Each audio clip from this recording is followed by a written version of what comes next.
Hello, everybody.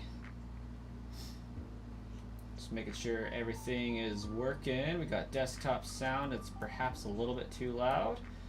Audio input capture is working. Webcam is working.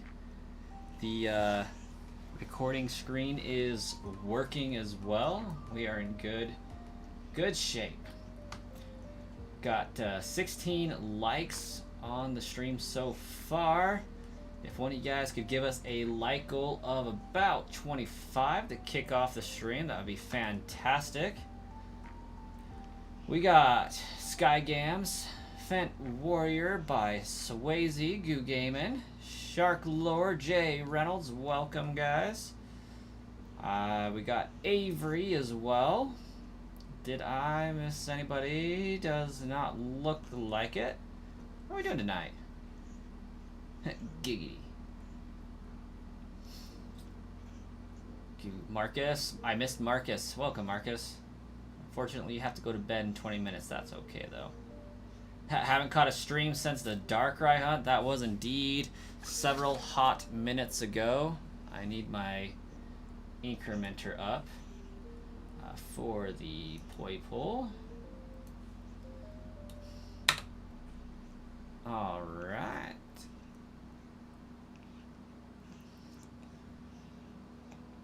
Dragonite Mighty Raids. Right on. Haven't really done any of those at the present. Avery had an awesome day. Glad to hear it. Wiss never DM'd you when I got the shiny. Shame on Wiss. I could show you guys the shiny. I did forget to nickname it, but it will be rectified when it gets to Generation 9. I will make sure to nickname that bad boy. It is on the other copy of my game by Swayze. Once again, I have left my 3DS in my desk at work. The one that I have the ability to generate those Pokemon and send out on easily enough. The Pokemon are generated and ready to get you through that Gen 1 through 7 Poke Transfer to the Pokemon home. But unfortunately at this time I don't have my 3DS once again, but I will make it a priority to grab it tomorrow first thing, because I'm going to need it to stream tomorrow. Today's kind of an impromptu stream. I will only be incrementing one at a time for this hunt because I only have one of my 3DSs here. Everyone pray for the shiny. For real though, honestly. Let's get the shiny so we can move on to type null. We got a Galarian Moltres on Pogo twice in a row yesterday. That's pretty what's up. That's pretty nice. Hey, Dr. Snapper. Welcome, welcome. How you doing tonight?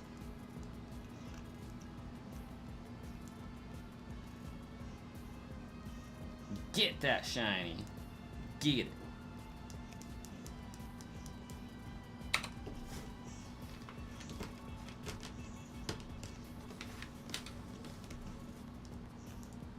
You don't spoof because you don't want to lose your account. Poipole looking like a hard catch. So I was able to get one of the two. At 7,280 encounters. Ooh, Wookie popping in. Welcome, Wookie.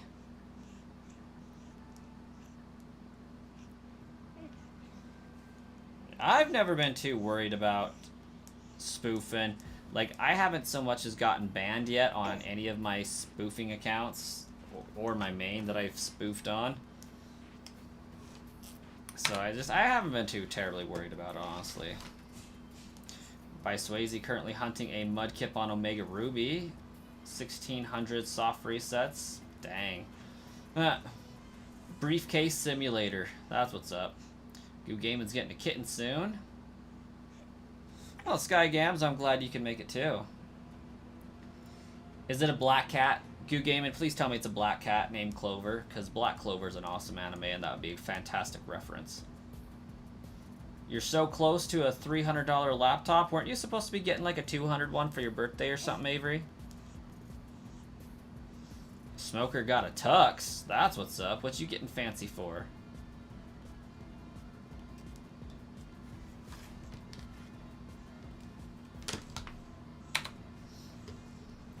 You saw Mimi on Sly's stream earlier, so they might show up. I hope so. It's been a while since we've seen Mimikyu Fan here.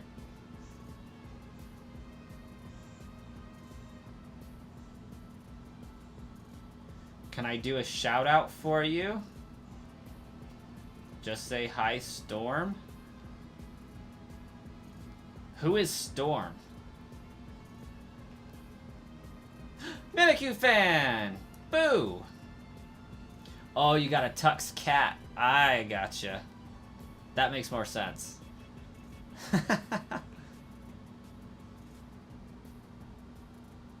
Oh! I gotcha. Your partner and in the room. Hi, Storm! There we go.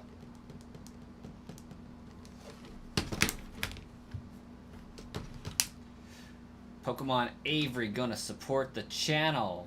Very appreciated, Avery. Even the thought of it.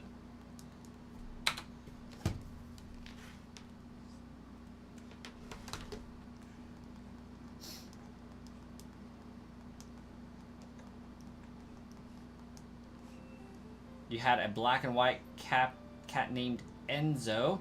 May he rest in peace. Yikes.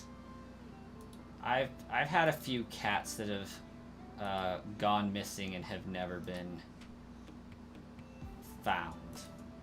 Oh, where'd my chat go? There's my chat. Hey, Noah, welcome. Nyquad odds. We did find one at almost double the odds. I'm a little disappointed it didn't take it. At this point, I don't want this next one to take full odds, so I am perfectly happy for this next one to come as fast as it can.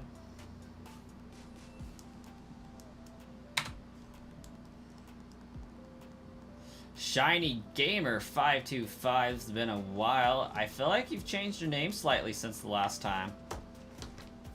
I could be wrong on that. 525 does sound familiar, but welcome all the same. I got my shiny Poipole last stream.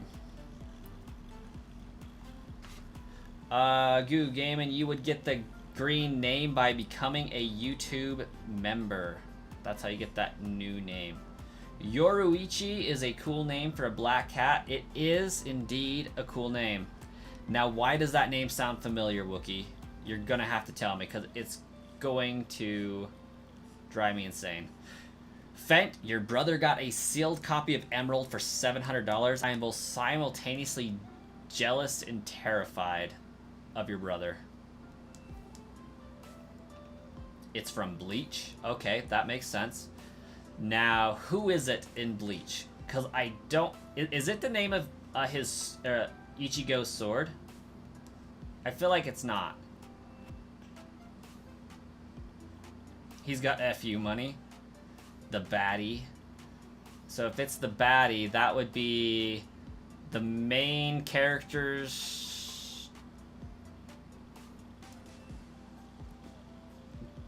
mentor's older brother? No. I can't remember. I've seen like maybe 20, 25, 30 episodes of Bleach. We have 27 days until we are best friends on Pokemon Go. If I start playing again, I kind of let it fall off a little bit, unfortunately.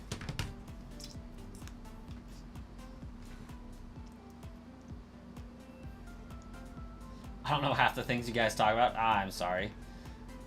Shark Lord, why are you infuriated?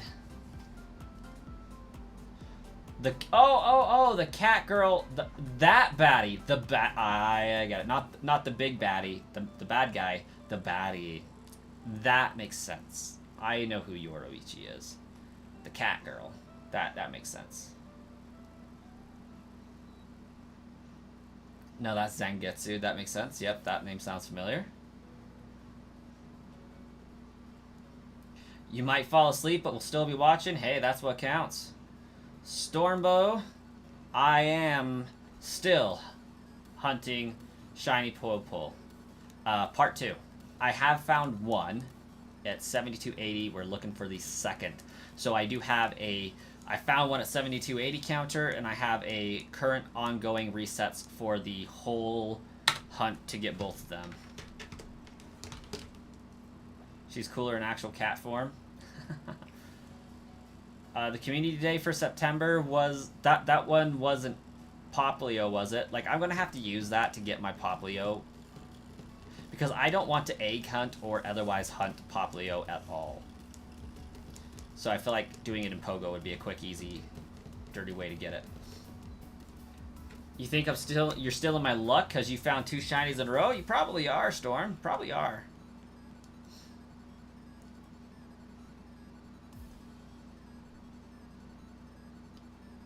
Can I play the clip of Poipole? I cannot. I do not currently have it prepared or ready at this time. Do I think What's a Good Deal by Swayze? Got a good IV Metagross. That's what's up. You need shiny luck for shiny Xerneas. I think we all do. Just got a copy of Ruby and Sapphire for 125. Yeah, that's pretty pretty good. I mean, 125 is roughly $60 a game. It's not terrible. Since they're Gen 3 games, like, you gotta take it when you can get it.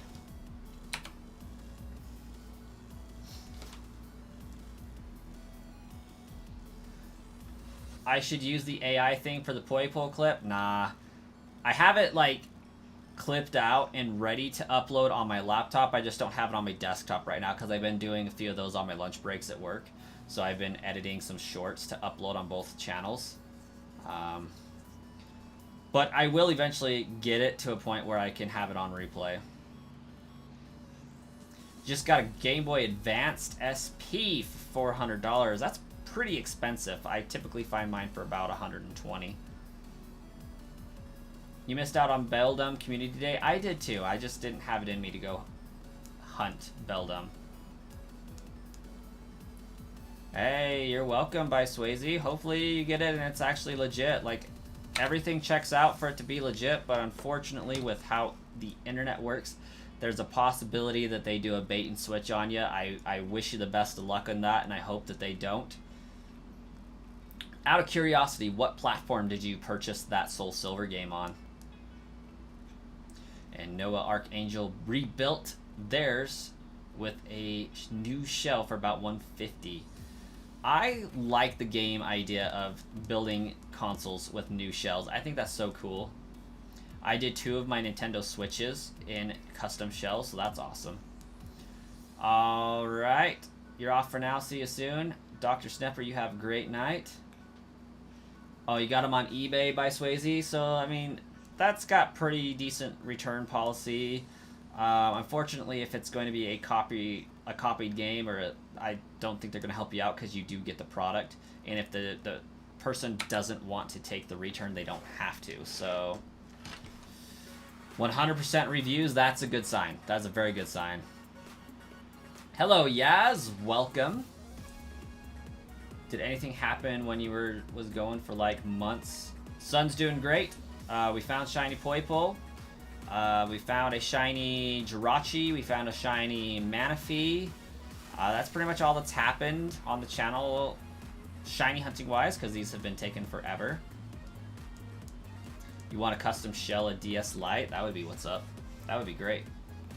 You use Reddit for verifying the game before purchase. There's a subreddit for it. Yeah, there is.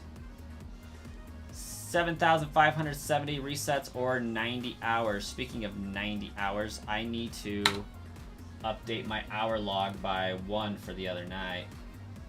Probably more like 2, honestly.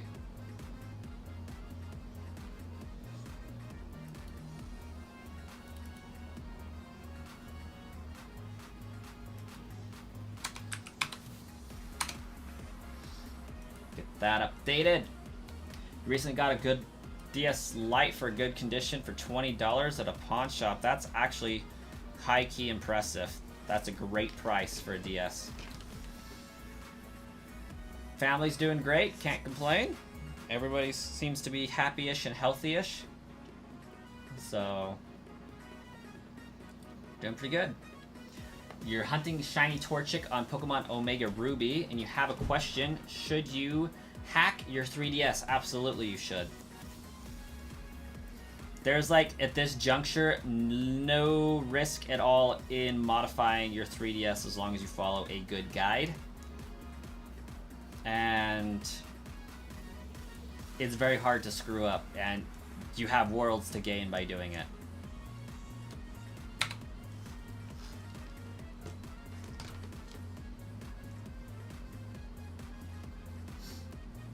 You got a legit copy of Pokemon Black 1. I'm glad to be able to help out and advise on that, Wookie. I do prefer Facebook Marketplace so that I can see those games in person myself before I buy. Do I have a guide? I do not have a video guide on how to mod a 3DS. Unfortunately, when it came time to mod my second 3DS, I had to do it too fast to do a video for it.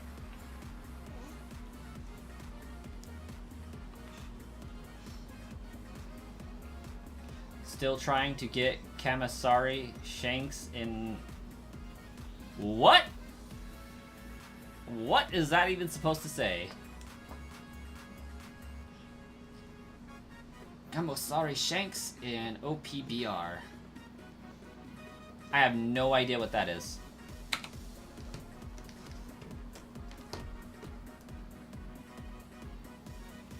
One Piece Bounty Rush. Okay. You got a 2DS because you're cheap? Hey, if it plays the games, it plays the games. You're super excited about your second living decks. Always good to have a backup. Absolutely it is. You're going to resell a damaged DS Lite soon. Best of luck on that, Avery. Hopefully you can get a decent price for it. Hopefully you sell it for a decent price anyways. Modding 3DSs is not hard at all. You just have to follow the guide and put in a big 32 gigabyte SD card to 64 gigabyte. Allegedly, it can handle...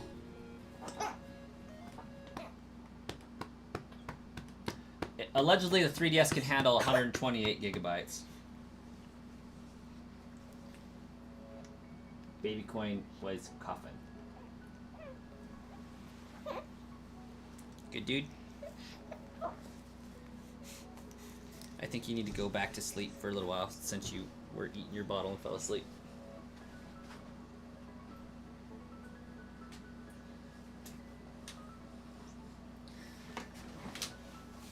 Shiny Gamer, I have 2 kids.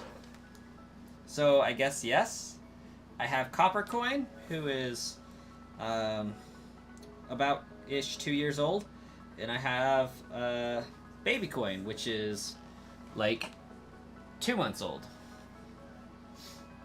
Fatherhood, basically, yeah. It's a party. It's a party. The wife and I ran a little ragged, but that's why streaming has been a little bit off the hinge recently. It's been really hit or miss. Oh my gosh, it feels so weird not to have a head weight on my arm. I can like move it freely and I can hold the DS with both hands. It's so bizarre. Copper Coin will be getting a first Pokemon soon. Yeah, I need to record that video of him picking from the plushies. But I also need to order some more plushies because I feel like it'll be weird just to do one video and it won't take very long. So I think I should do multiples all at the same time. When's merch dropping again? As soon as I get it. It says 9 to 13 days for shipping. I think I am on day 9. I haven't checked the app today though.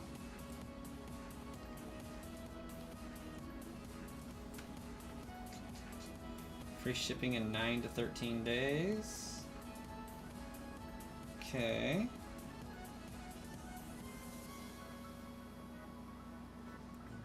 One second, please hold. I prefer DS Lites. They're pretty great.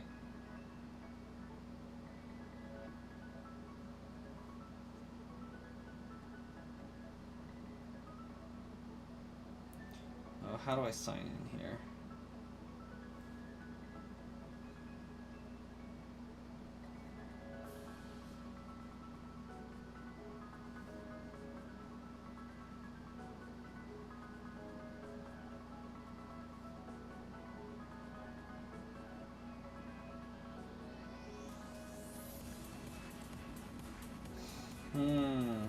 visit store.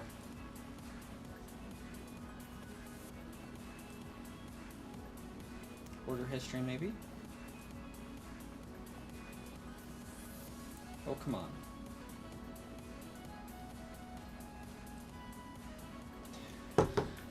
We'll get it, because I'm curious.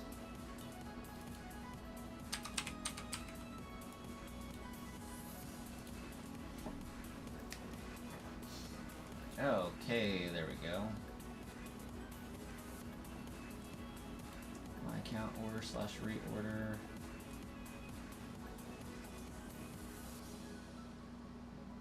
View order and tracking. Yeah, so far it doesn't tell me it's shipped by any means, but it just says that they free shipping within 9 to 13 business days, so we're still eagerly awaiting those. But yes, Shiny Gamer, I do have merch. We got some patches that are going to be coming out here. They should be selling for about $10. I believe this one is the normal one.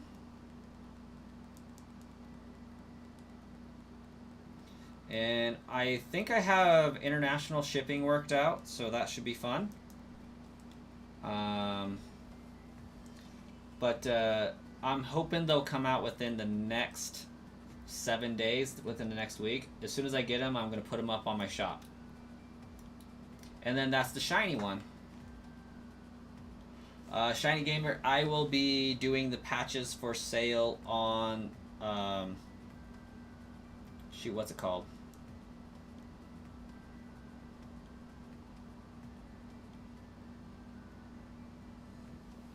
I forgot what it's called, but it'll be linked on the YouTube channel and in the Discord. Shopify? Shopify sounds right. Yes, I love Zelda games. Zelda games are my favorite series.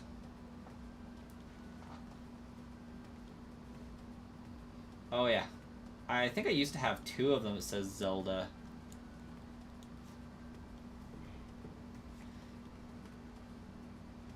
Hey, Mimikyu fan, you have a great night. Thanks for popping in.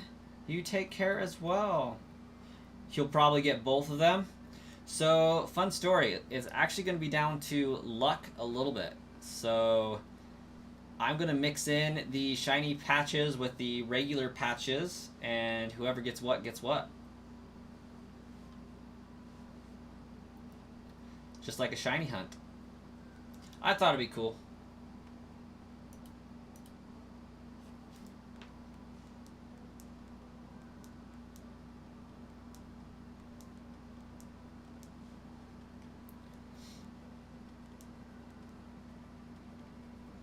If Shopify does allow me to reach out to people, what I will be doing is asking if they want a shot at a shiny or if they just want the regular patch, because that's what they're technically paying for, so...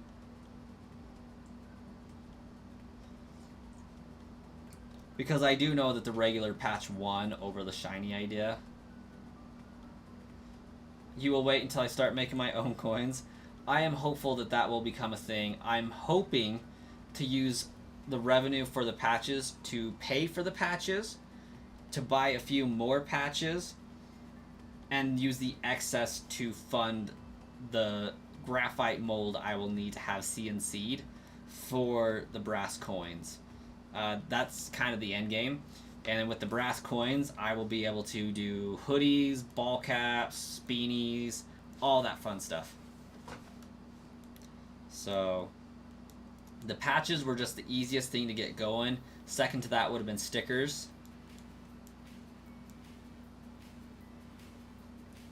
You still need to look into the STL thingy for the 3 printed coin. Hey, whenever you have time. Have a good night, Avery. Mobile keyboards are your bane.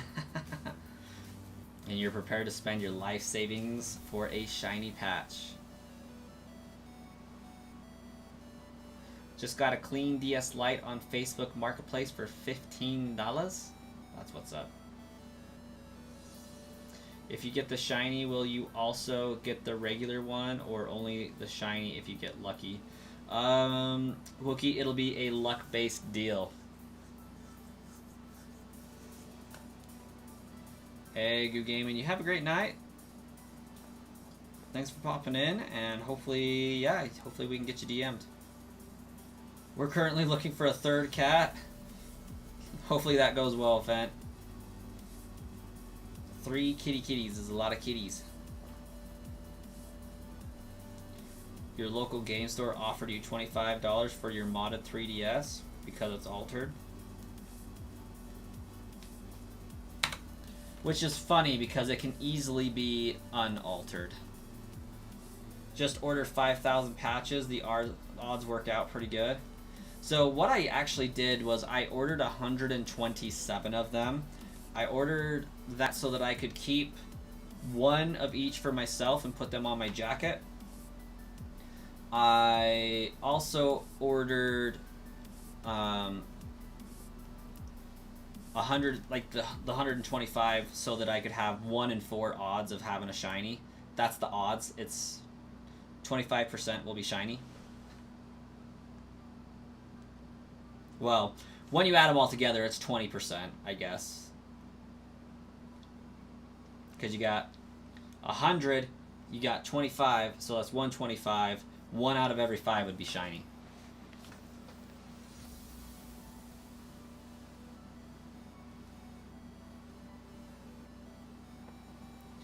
Met in person for a DS Lite, paid $15, super clean. Yeah, for what you've been chatting me by Swayze, we get pretty lucky with some good prices. I will need to create my own gym badge for my toxic gym. Fair enough. What do you use the patches for? Honestly, it's just going to be like, for mine, I'm going to put them on one on each shoulder on my jacket. I lost the jacket that I'm going to put them on, though. I think it's in my car somewhere. But, you just iron them on clothes or jackets or backpacks or something like that. They are the size that you could iron on a hat as well, and eventually I'll just have them have the logo embroidered on a ball cap, and I'll wear that on streams. You're probably gonna put yours in a shelf. Hey, if it works, it works. Get some authentic, official brass coin merch, you know. Might have to put one on a display shelf over there. You only trust my opinion? Well, thank you. Hey, Yaz with the super chat. 5th super chat on a live stream. Thank you so much, Yaz. 63 for the 99-cent holla. Going with a real banger without a message there. What are my hypothetical estimated odds of a shiny patch? It's 20%, Wookie. I have 125 of them. 25 are shiny. So that is 20% odds that 1 in 5, so 20%. Hey, there's Hestu doing a little dance. Brass coin, the piggy bank. Now Lechonk or Gimme Ghoul shaped. Bobby, what's up? Brass coin piggy banks. We need those. I did say 25%, but that's because I failed at math the first time. It's 20%. Because the way the odds work is I have 100 non-shiny, I have 25 shiny. So I did, 25 is 1/4 of 100, but when you add them all together, 25 is actually 1/5 of 125, so 20%. By Swayze with a 99-cent holler. First super chat on the live stream, and thank you so much for choosing my stream to have your first ever super chat. Also, without a message, for some reason. Feels like there's genuine strategy in it. After looking through some playthroughs on Pokemon Coliseum, I tell you, you love the battle system. Feels so cinematic and intense. What Pokemon battle should be.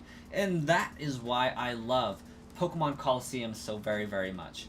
Pokemon Coliseum was the first real kind of 3D Pokemon game experience.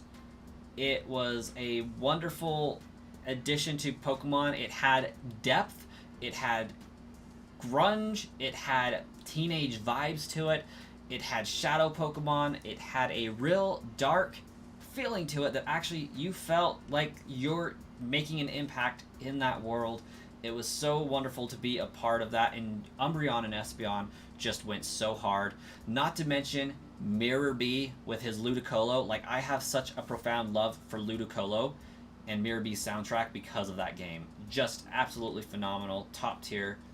They should make a sequel to those games or remake them on the Switch proper.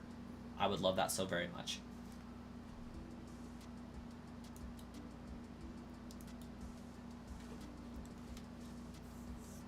Oh, shoot. Yeah, Wookie, you right.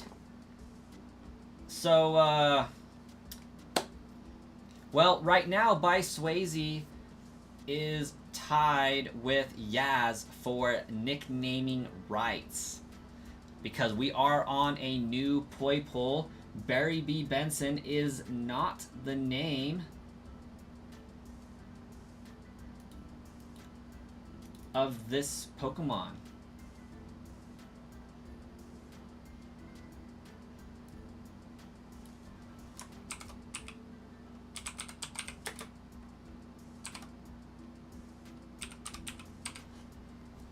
So we'll change that name for a minute.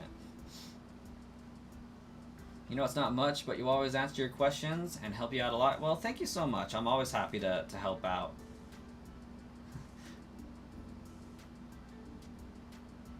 You're going to be sad if you don't get a shiny patch? Well, with shiny in your name, I would suspect so.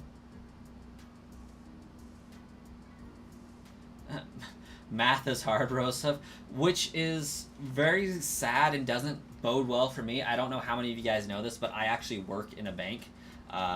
Recently got assistant manager at the call center I work in, and basically what that means is I have to be a jack of all trades. So I'm not exactly a loan officer, but I have to be able to fill in as that and answer questions. I just don't do the underwriting for the loans. I just have to be knowledgeable in how they operate and how the interest operates, how the payments work, all that fun stuff.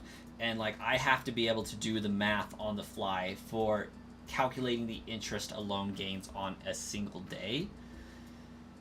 I'm very good at math most of the time, but it's at the end of my workday. I'm clocked out. Like, math is not on the table right now. So like, I will eventually like think it through and be like, wait, that didn't sound right. That's a little wrong. But I will occasionally get things mathematically wrong for a minute.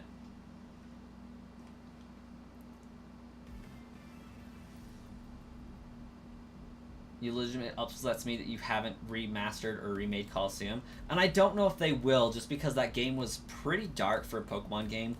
They were definitely in it.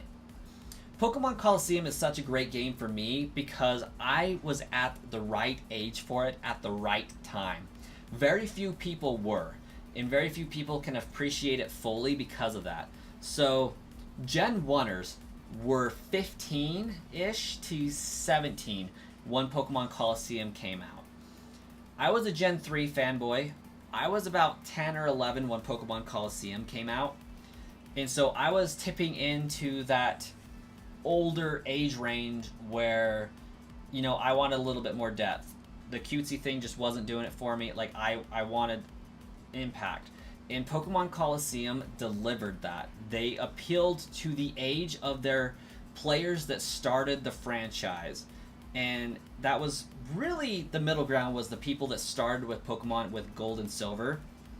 Those were the target audience. Who's going to play this? They're teenagers now. Let's appeal to teenage interests. And they did it phenomenally well.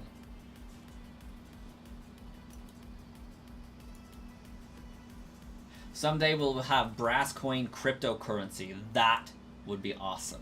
Brass coin NFT? I know a lot of my subs and people in my Discord would like cringe so bad at that, but could happen. It would be ironic. You might have to start asking for help naming your shiny Pokemon. Best of luck. How you liking the sub border you made? I love it. I love it so much. It fits perfectly.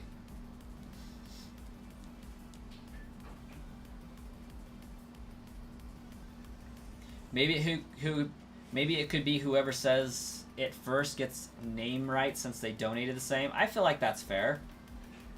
Yeah. Yaz by Swayze. Whoever rattles off a name for the shiny Poipole and or Nagnadel first gets the nickname. Although I feel like in some respects Yaz would get it first anyways, just because they were the first to donate and Swayze matched that. So, but we do need a name.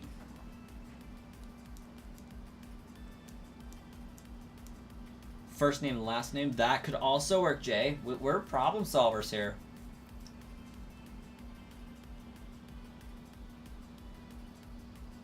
Do you remember that game you played with your second job about calling out? Yeah. Yep, I do remember that game. I love that game. I haven't had to play that game in a long time. I only vaguely remember the game.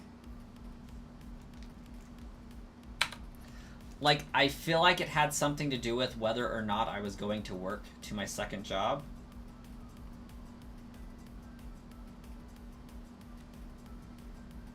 What shiny should you hunt in Violet? You do have the DLC.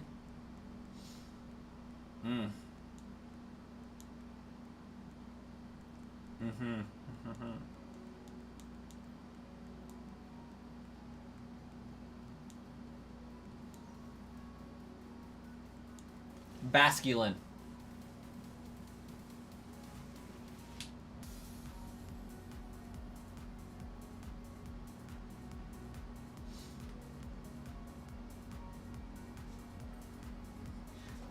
Yaz hasn't said anything in a moment since their super chat, really.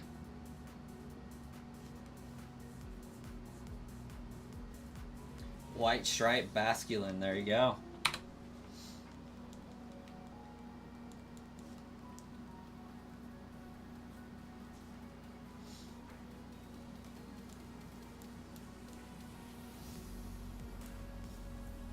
Yaz has been pretty frequent. I feel like they've been around 3 months-ish. 3 or 4.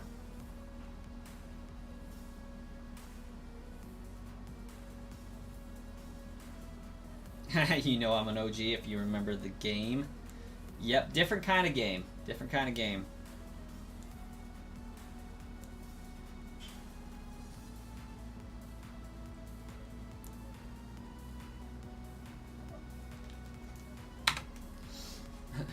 I think the game was, do I need my second job or not? I can probably afford to call out.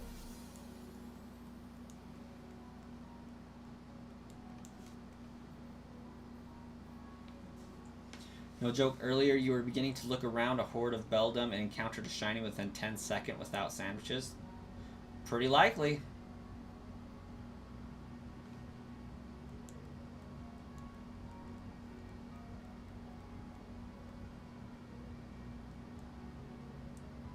Thank you for reading chat. It makes some people's nights. It really does.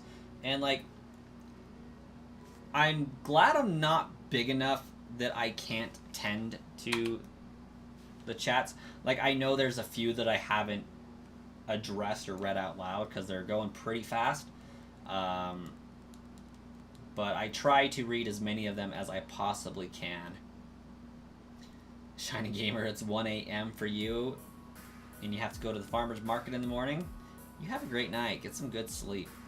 I don't have to be to work until 9 tomorrow, so I can afford to stay up until 1-ish.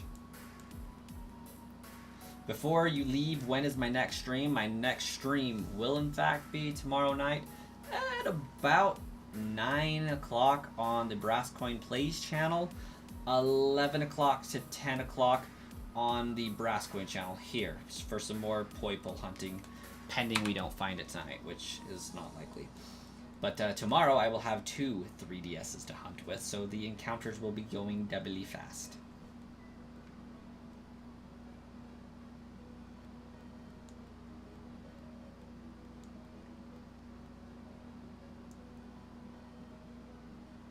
So weird how streamers will have a random stream where it gets like 1K viewers and then all their others are just empty. Yeah, so when I first switched to vertical streaming here, I was getting like 80 to 90, and then the algorithm adjusted, I think. So now I'm chilling at about 10. Honestly, as soon as I get off the 3DS for hunting, I will return to horizontal streams. Unless I go back to hunting Jirachi or something else, Manaphy again, for a different OT. I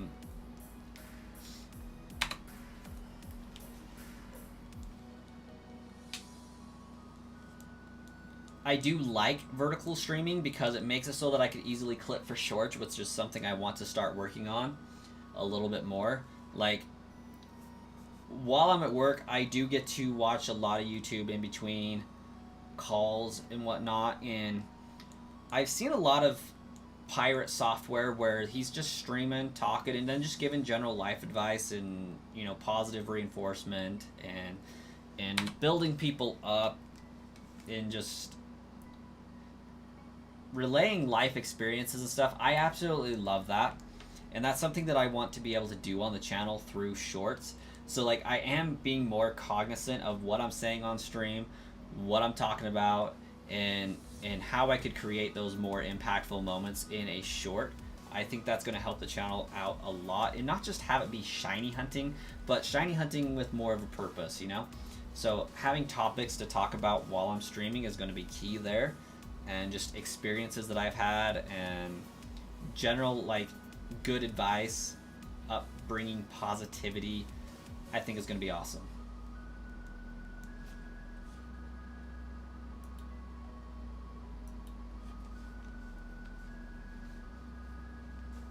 It would be fun to see some SV gameplay so that there's more going on the screen, if you know what I mean. You mean like there's a shiny that's a little bit faster and easier to obtain? Is that what we mean, Wookie?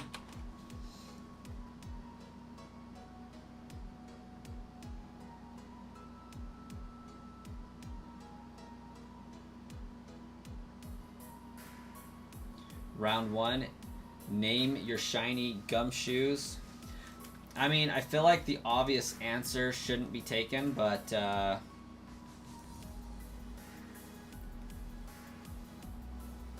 name it Gumption.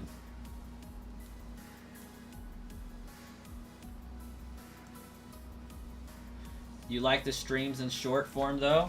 I think they do work out really well. When I do hunt in Scarlet and Violet, I don't know if that's the best call, but could still work. I know for a fact when I shiny hunt in Sword and Shield and Brilliant Diamond and Shining Pearl, I'm going to be quad streaming because of speed. I can control 4 switches perfectly. 4 switches at a time, so like that's not going to fit on stream vertically.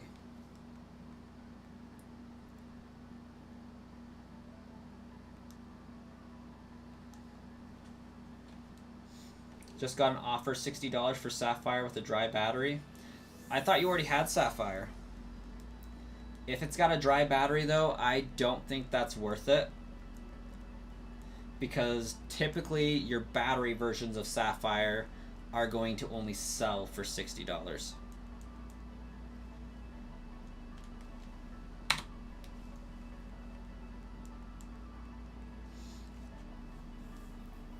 What would be my wish list for my ideal Pokemon game? National Dex. Bring back the National Dex. I want generations 1 through 5 on the same cartridge. so that you can level up through.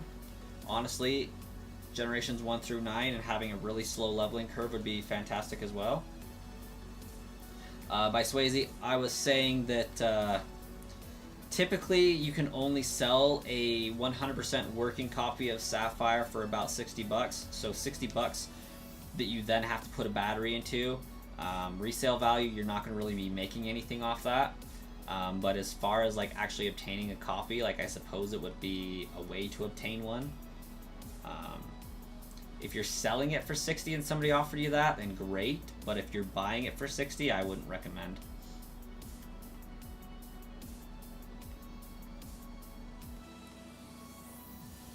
Like how in Scarlet and Violet, there's more landscapes in different areas instead of one spot.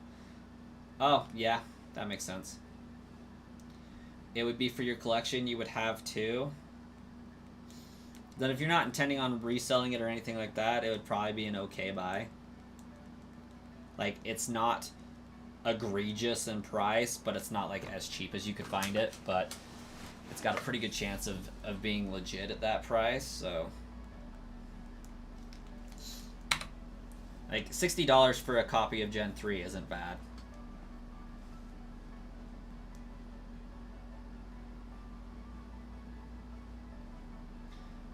Gumption 2 derivative. Yep.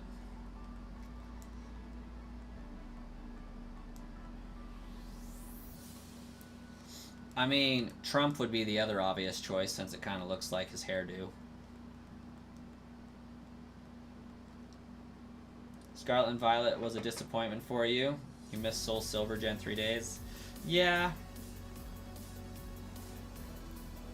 You just want to see a Candy Corn Poipole live, huh? I too want to see a second one. Also, I think I took down my hour count instead of moving it up and nobody caught it. We went back in time, everybody.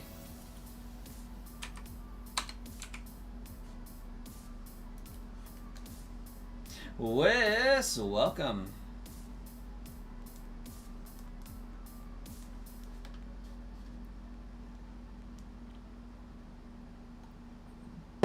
Listen, by Swayze, black and white remakes would be perfect for us all. Also, by Swayze, we're still waiting for your chosen nickname for this Poipole. Nicknaming rights are currently at 99 cents. Just blame any paradoxes on Dialga. I mean, that's fair. Selby also has some shenanigans with time travel.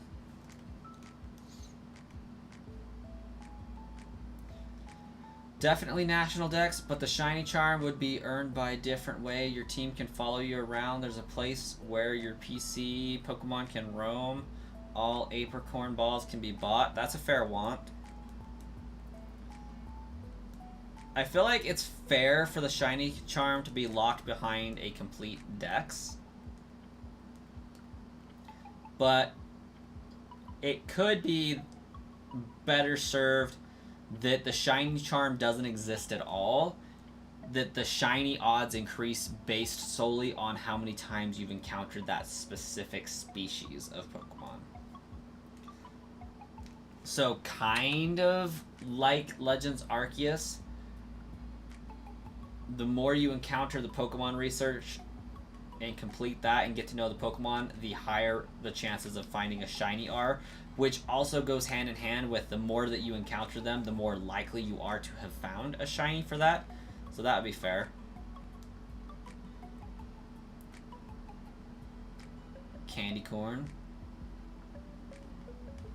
Frieza, you know what? I like it. That's a fair nickname. Until somebody beats it out. But I can dig that.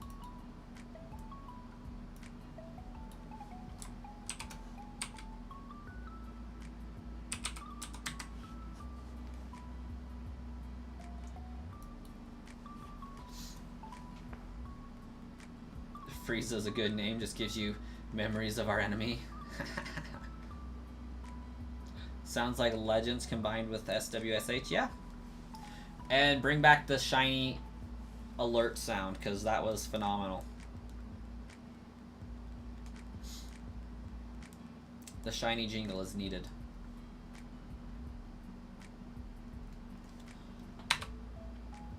Do a Discord poll between the two.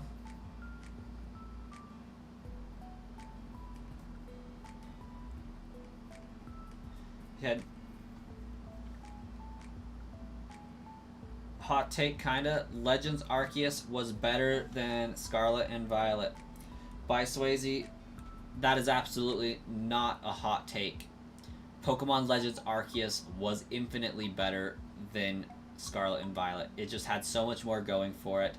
The characters were way more compelling. It was a challenge to beat Volo and then Giratina.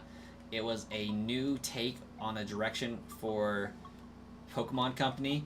It was the foundation for Scarlet and Violet. Like, it really tested the waters of how people were going to adapt to more of an open world. Even though the story and the areas were scripted and we had to do them in a certain order, it was the foundation for testing if we could handle open world inside of a Pokemon game. With being able to use the Pokemon abilities to traverse the landscape, that really did pave the way for how Koraidon and Miraidon were usable in Scarlet and Violet to traverse the land from the very beginning of the game, which was awesome. Had Legends of Arceus flopped, we would not have the game we have in Scarlet and Violet. But I think it walked so that Scarlet and Violet could run. However, Scarlet and Violet started like walking with crutches. And it turns out that Pokemon Legends Arceus was the runner, because it was just that good of a game. Completely upended everything.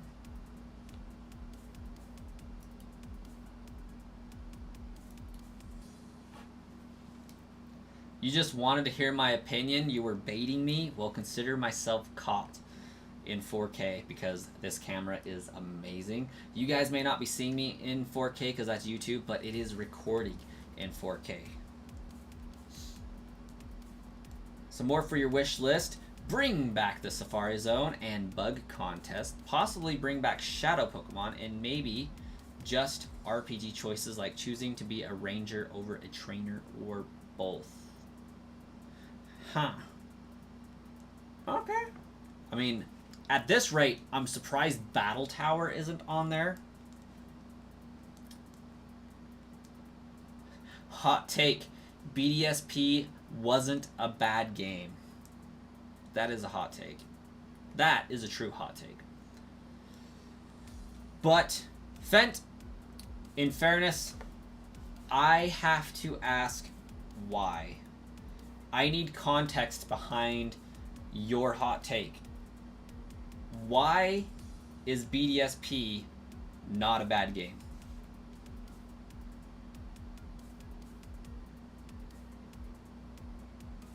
I do look nice in 1080p. Thank you.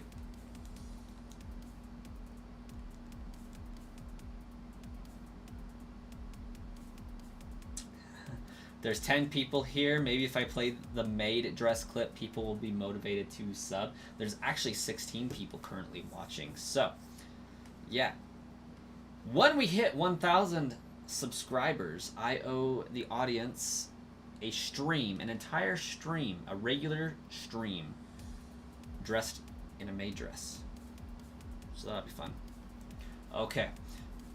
So, your main argument for BDSP being not a terrible game is nostalgia.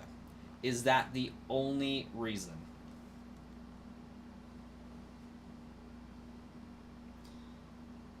You think it's because it dropped the prices of the OG Diamond and Pearl? Okay. Did I say 1K? I mean 100,000. You would rather see me dress up as Atticus to do a Let's Play? I could do that. Atticus is pretty dope.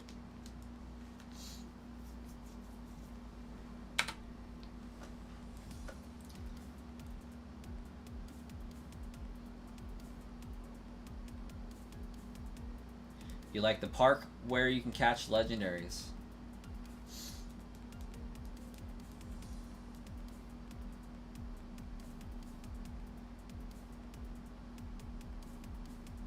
Poison Team Starbase. That's what's up. On Halloween, if I decide to stream, I should wear a costume or something. I might. My kid still isn't old enough to really enjoy and appreciate Halloween, so it's possible that I can do a Halloween stream.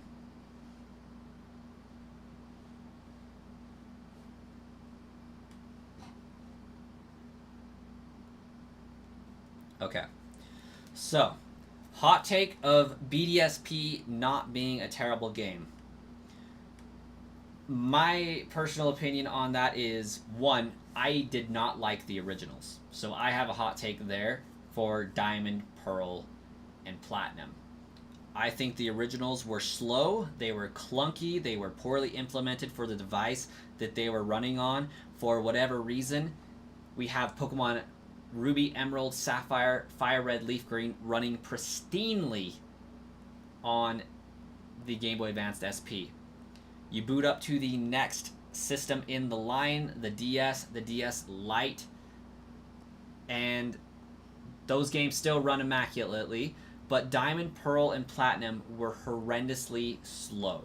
Not only was the processing speed on those things horrendously slow, the actual game progression was slow, the movement was slow, the leveling curve was slow. There was no fire types to be heard of except for the starter, which was terrible planning on Game Freak's part. Once you got past Dialga, the rest of the game went rather quickly, so it was pretty unweighted evenly there. But that's its own thing. Those games were not ready to be implemented on the DS. I think the DS is to blame for my hatred of Pearl and Diamond. Moving on, BDSP being not a bad game, to me, I think hinges on, did you play the originals or did you not? I think if you didn't play the originals, BDSP is a phenomenal game. It has its drawbacks, of course, but it's still slow. The game is still progressing slowly. It's still clunky, but you do have the ability and access to fire types early on throughout the game, so that is a remedy. I do like Ramona's Park, being able to catch the legendaries. I think that's really cool, especially for shiny hunting. I do think that it's garbage that the egg mechanics are so jacked up. I've heard that the shiny hunting mechanics in general can be jacked up. BDSP fixed glitches unnecessarily, which were really fun to be able to use, so that's a downside. And really, if you've played the original, it doesn't add anything to it, which they said it was going to be a true to the original remake, which they lied about and said that it was going to, but it isn't, because they added so many different changes. But they did it all just to excuse the fact that they only have the Generation 1 through 4 national decks, nothing more. It's a true and faithful remake. No, it's not. It's hot bubbling garbage posed as a faithful remake. So that's my rant there. That having been said, I don't hate Brilliant Diamond Shining Pearl. They aren't bad games. They're just not good remakes.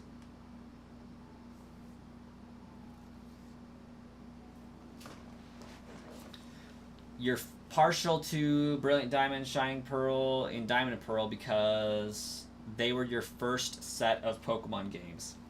See, that is where most of the fans for BDSP come from, is Diamond and Pearl and Platinum were the first Pokemon games for those people. Out of all of the Pokemon fans that get crap, you have the Gen 1ers that get a lot of crap. Nobody talks enough about the fanaticism of Gen 4 for the people whose first gen was Generation 4. And I'm throwing some shade because I think it's hilarious. I know way more fans of Gen 4 than Gen 4 rightfully deserves. Heart Gold, Soul Silver, phenomenal remakes, really great games, added a lot to the originals while still staying truthful to them. Phenomenal example of a remake. So, Heart Gold, Soul Silver, for Gen 4, completely understand the fanaticism, but Diamond, Pearl, and Platinum were not that good of a game. Diamond, Pearl, Platinum were not as good as Gen 4 fans remember them being. And I have to include Gen 3 in that for myself. It is not as good as I think it is. It is the first Pokemon game series where I understood what was happening in Pokemon. But I like it best, even though my first was Gen 1 and my second was Gen 2. Gen 3, I just think was brighter, had backstory, had lore, had great legendaries. Too much water, though, admittedly. But Gen 4 was not deserving of the fanaticism that is behind Diamond, Pearl, and Platinum. Good game, good Pokemon, terrible implementation. I don't understand the fanaticism behind it.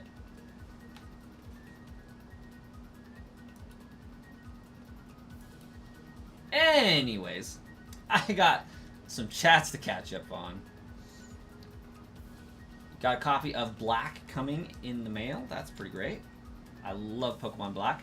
See, my favorite generation is Generation 3, specifically Pokemon Sapphire, because I don't care about Battle Tower. Although I am partial to Pokemon Emerald because of the shiny hunting abilities that it has with RNG Manip. That's pretty cool. Black and White, specifically Black, is my second favorite Pokemon game of all time. Not counting Pokemon Coliseum as a mainline game there.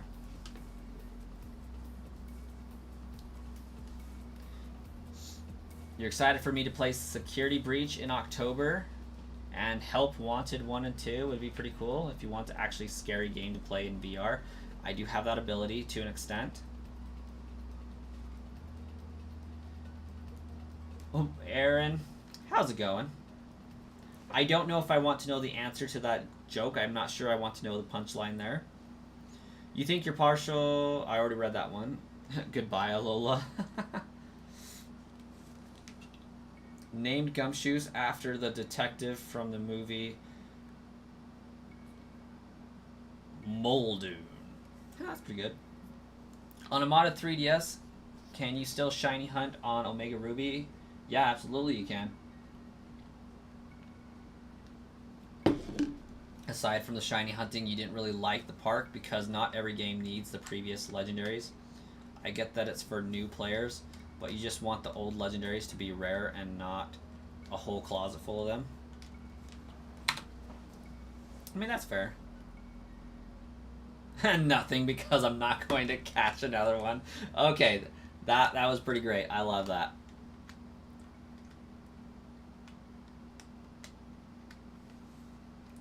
What did the shiny Poipole say to the other shiny Poipole? That's great.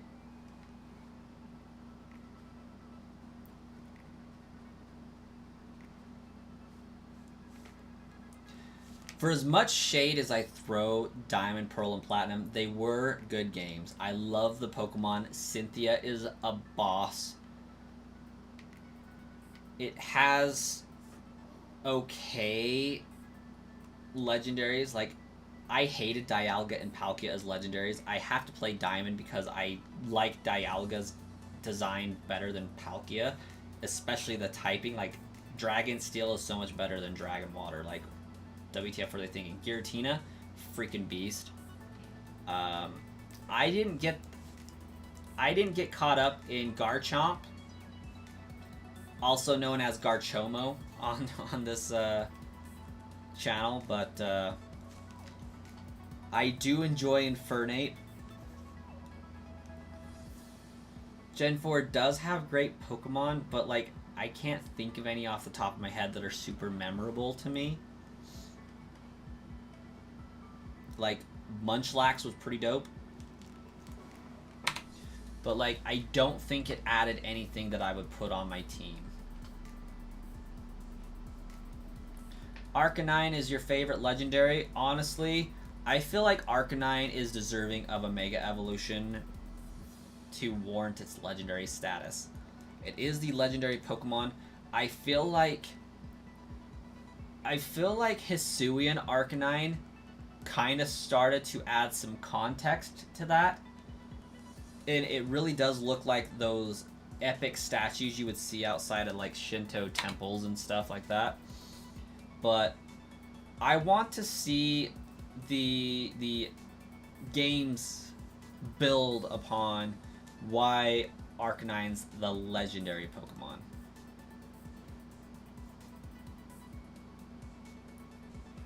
Brass is a hater.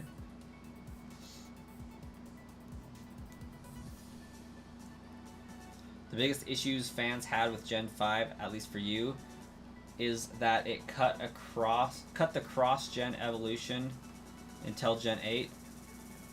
It cut the cross-gen evolution. What do you mean?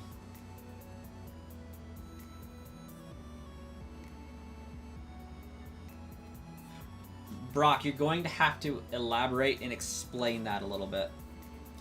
Hey, Starkiller, welcome. Pretty sure I saw you earlier, but I'm not entirely certain.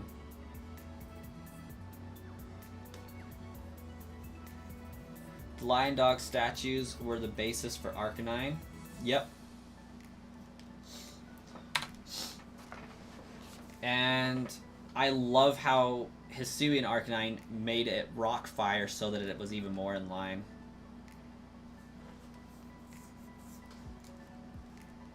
Good job, Wookie. Greeting people and stuff.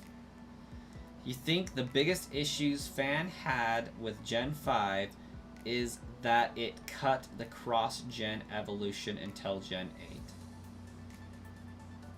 I don't know what that means. Like, as far as Gen 5 was a standalone game, like, you didn't have to trade with a remake game. It broke the chain of Pokemon getting new evolutions in later generations. Okay, I mean, that's fair, but do you understand why?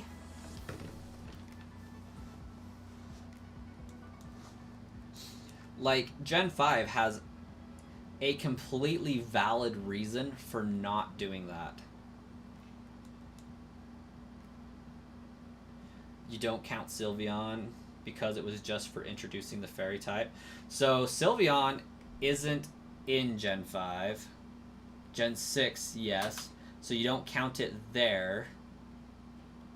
Gen 6 Pokemon didn't add any new ones to the existing ones that I'm aware of, so you're right there. Gen 7 kind of did by technicality due to type changes, like it added 2 existing Pokemon. Bye, Swayze, gotta go to bed. You'll be waiting on the code on Discord. I will do my best not to forget it. Gen 5 has a perfectly fair, good, and understandable reason for not adding evolutions to previous Pokemon. Same with Gen 6. Gen 6 has a fair reason. Gen 7 also has a fair reason, but still includes it a little bit via variants and Alola forms. You're welcome, by Swayze. Thanks for hanging out with us. Gen 5's reasoning for not adding to current and existing Pokemon is by technicality the entire thing with the Unova region is that it is half a world away from Kanto. It doesn't natively have any of the Kanto Pokemon in the region. It's not supposed to. It is its own region. It's separated by an entire sea of distance. Completely different continent. It's representing America. It has its own thing, its own 150 that kind of piggybacks directly off of the original 150. So that makes sense for Unova having its own distinct line of Pokemon because it's its own region. It's its own continent. Now, because Pokemon in the world can travel, like people can travel with their Pokemon, you have access to all of the Pokemon in that area. but that environment didn't raise these other Pokemon from these other regions. They aren't native there, so they're not evolving differently there. They haven't established a life there out in the wild to facilitate a need for a change like the Alola region Pokemon had. Now,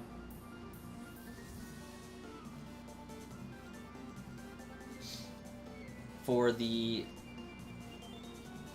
Kalos area, kind of the same thing going on there, separated by an entire continent, different Pokemon, people travel there. You know, it's got the same thing going for it as Gen 5, but a little less stringent on that. The Alola region is in Hawaii, which distance-wise is kind of pretty close, kind of, to Japan compared to everywhere else. So it's like piggybacking off the idea that these were islands. You know, these Pokemon traveled to an extent. People island hopped, and that's how Hawaii got populated. And there's a huge Japanese population in Hawaii currently. I mean, obviously they're Hawaiian because they're descendant and they're born in Hawaii. That's not the point. But Japanese descendant people, there's a lot of them in Hawaii. So making sense that they would have taken Pokemon with them when they moved over there, migrated over there, what have you. These Pokemon are now native to that island and have adapted accordingly to the environment that they have been raised in for generations at that point. That also makes sense for Alola to be adding to the original Cantonian Pokemon, but with slightly different variants in that whole thing. So, like, it really does just make sense.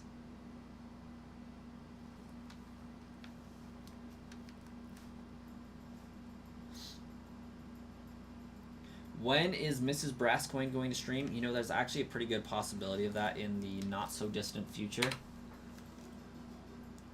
We have joked about having Wife Coin play Pokemon, because she's not, like, huge Pokemon, but she does kind of understand it. I don't think she would shiny hunt, but I think she would do a Let's Play. Could happen. Cebu, welcome.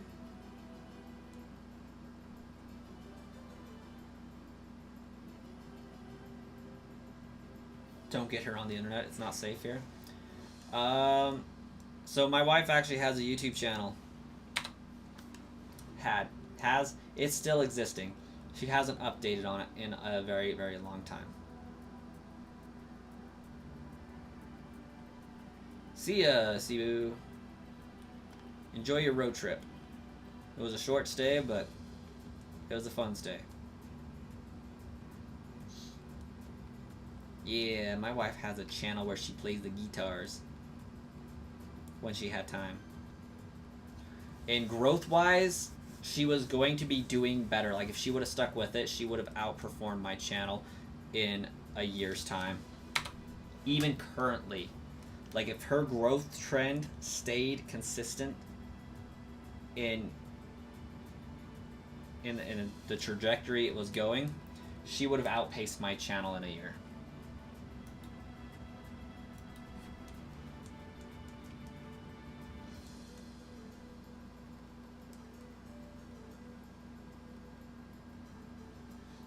You found it? The spicy ramen video was funny?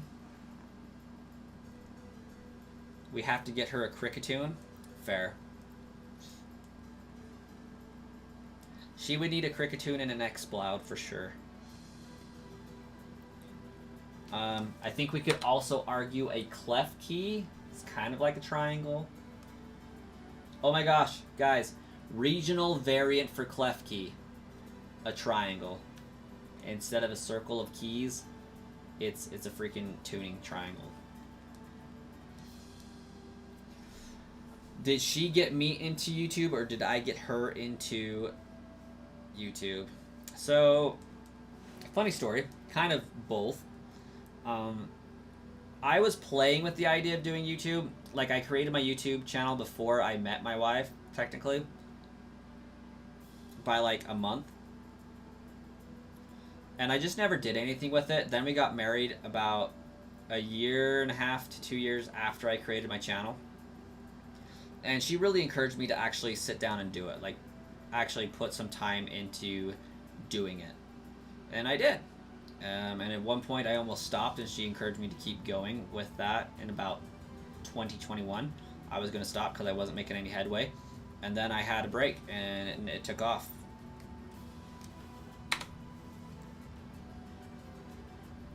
Meloetta, Chatot, Cricketune, Toxtricity, maybe a Clef Key.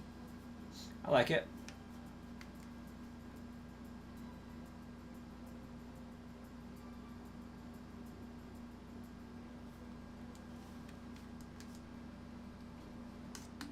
Has it really taken off though? There's only 10 people here. I mean, as far as monetization and monthly income, it's been doing pretty nice.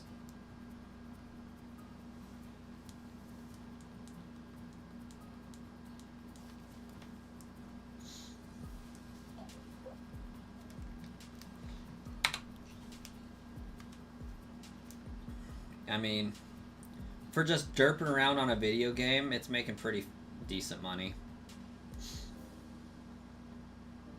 10 people is pretty alright. I wish it would be more. When I eventually start streaming earlier in the day, I'm sure it'll be doing better.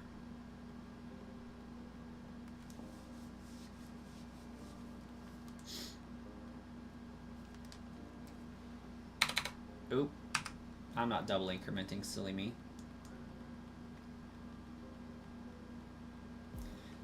It would be doing so much better if I could stream consistently. Let's get a super chat train going. Very nice. Aaron Queen with the $1.99 hauler.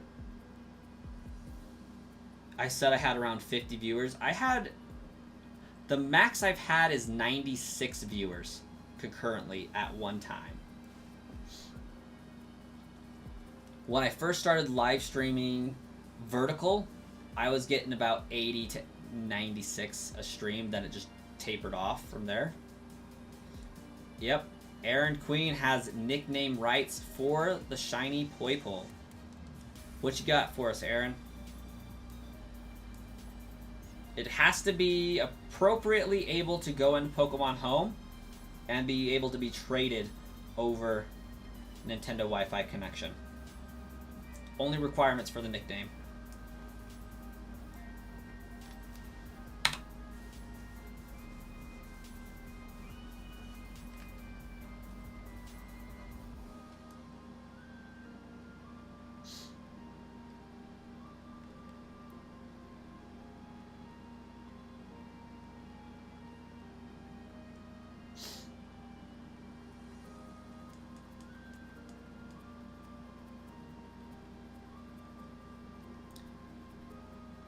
Call it Pikachu again? You and Arsenon, man.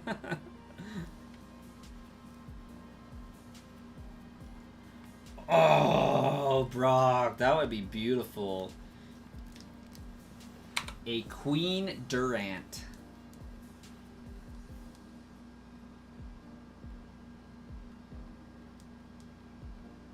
No, Arsenon had me name my Jirachi Pikachu. Ironically enough.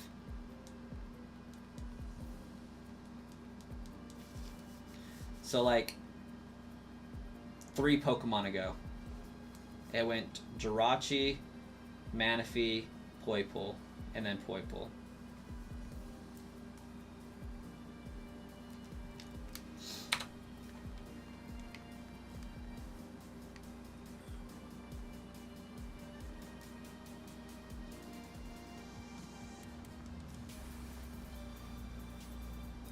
Call it not Pikachu.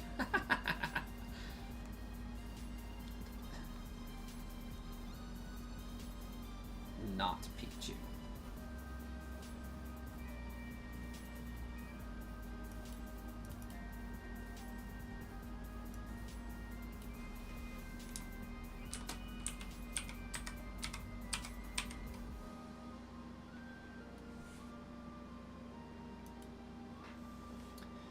And we'll know what that means.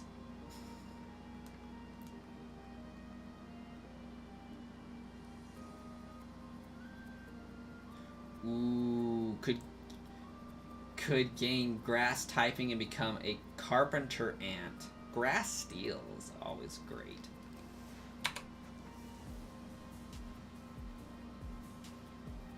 More special variants of Pokemon like the Blood Moon Ursaluna. That was a cool concept. It would be cool if we got a Pokemon that is scary. That's called Yu-Gi-Oh! Just saying.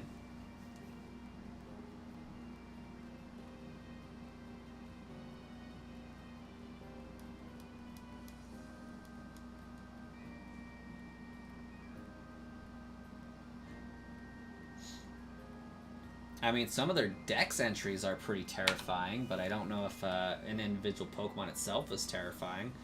Like, Darkrai, Drowsy are pretty dark. Drifloon's terrifying in that vein.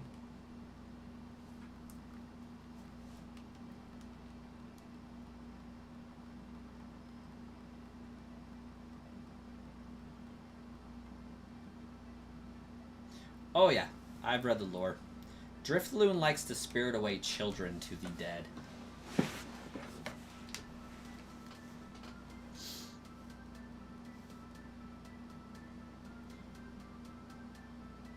Whenever you hear the term Blue Eyes, you always think of Blue Eyes White Dragon for some reason, even though you don't play or watch Yu-Gi-Oh!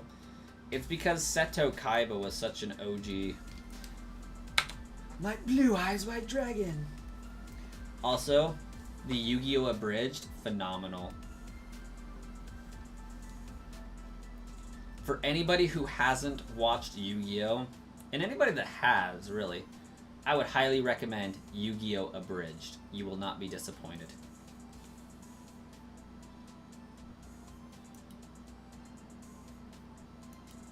He did rip up a Blue Eyes card, but for some reason, like, I want to know why Pegasus elected to make 4 Blue Eyes White Dragons in the first place, because they, historically, I think there was only 3 anyways.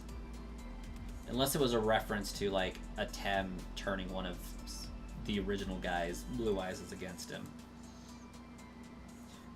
Guess who? It's Goo Gaming. Welcome back. Apparently you can't sleep.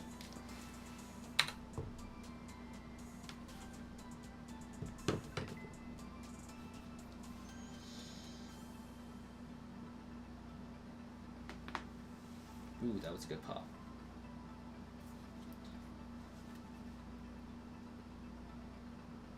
So, Shuppet is like a discarded doll toy that like animates itself out of pure hatred for the child that abandoned it, and then Badnet is the evolved form of that. Gengar doesn't have an official dex entry that indicates anything like super sinister, but allegedly Gengar is a dead Clefairy.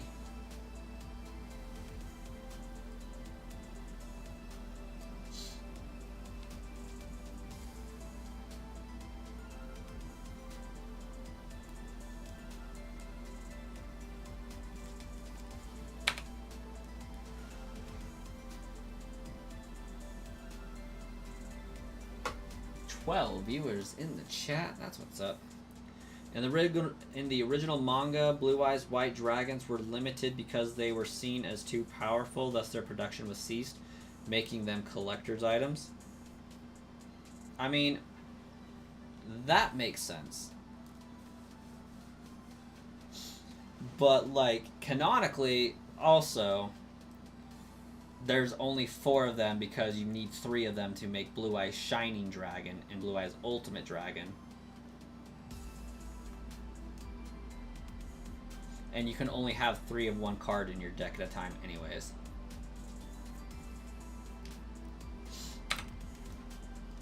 So there was never really a need for a 4th one anyways. Because part of the whole thing is, have you ever noticed in Yu-Gi-Oh!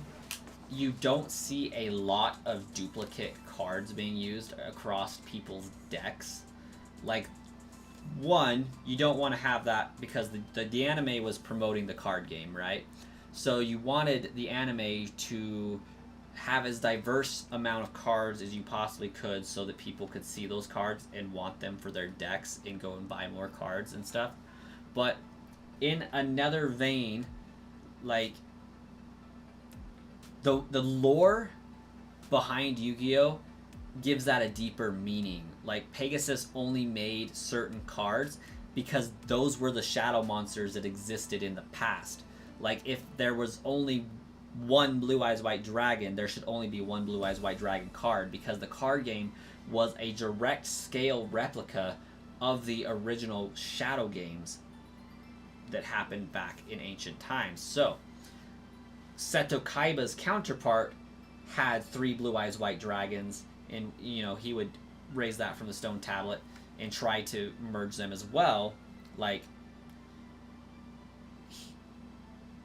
Pegasus didn't really add much to the game. He tweaked it a little bit, but for the most part, it's just a scaled representation of ancient Egypt times. He may have added multiple Blue Eyes White Dragons to add the fusions, but he didn't really change that much. He added Toon characters, we know that much, because he wanted to be OP, but that's it, really. He didn't add much to the game.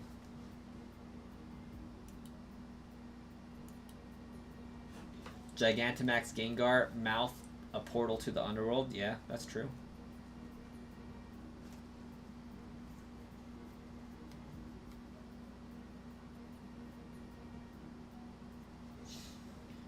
In GX, there's a copycat character named Dimitri who copied Kaiba's deck, so it's likely as the game advanced, the Blue Eyes White Dragons were further produced. Yeah, absolutely. Because Red Eyes Darkness Metal Dragon is like a Blue Eyes White Dragon killer, like plain and simple. I ran a Seto Kaiba Joey Wheeler deck, so I had Blue Eyes Shining Dragon, Blue Eyes Ultimate Dragon, all the Blue Eyes, all that, plus Red Eyes Darkness Metal Dragons, Red Eyes Dragons, Red Eyes Baby Chick. I ran those because I could have like 6 different ways to get Blue Eyes Ultimate Dragon out on the field and then just decimate everything. When Blue Eyes Shining Dragon was legal, it was almost unstoppable.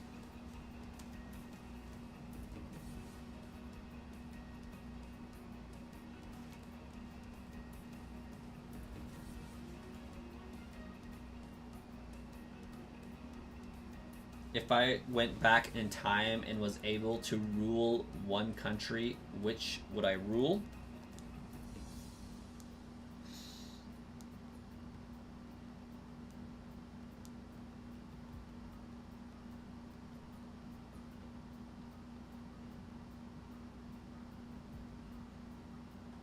This could say a lot about a person, but I am torn. The first country I thought of could be because we were just talking about Yu-Gi-Oh, but Egypt. I think it would be really cool to have ruled Egypt back in its heyday. Second to that, Japan.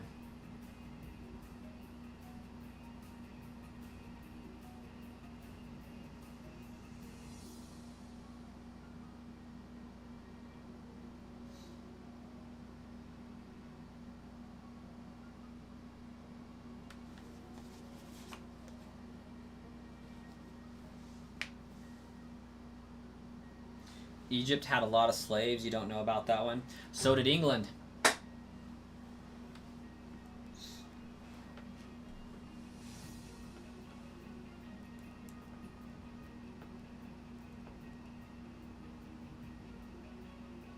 It wouldn't make me a bad person if I picked a country with bad practices, because you could always change those practices. Absolutely, you could.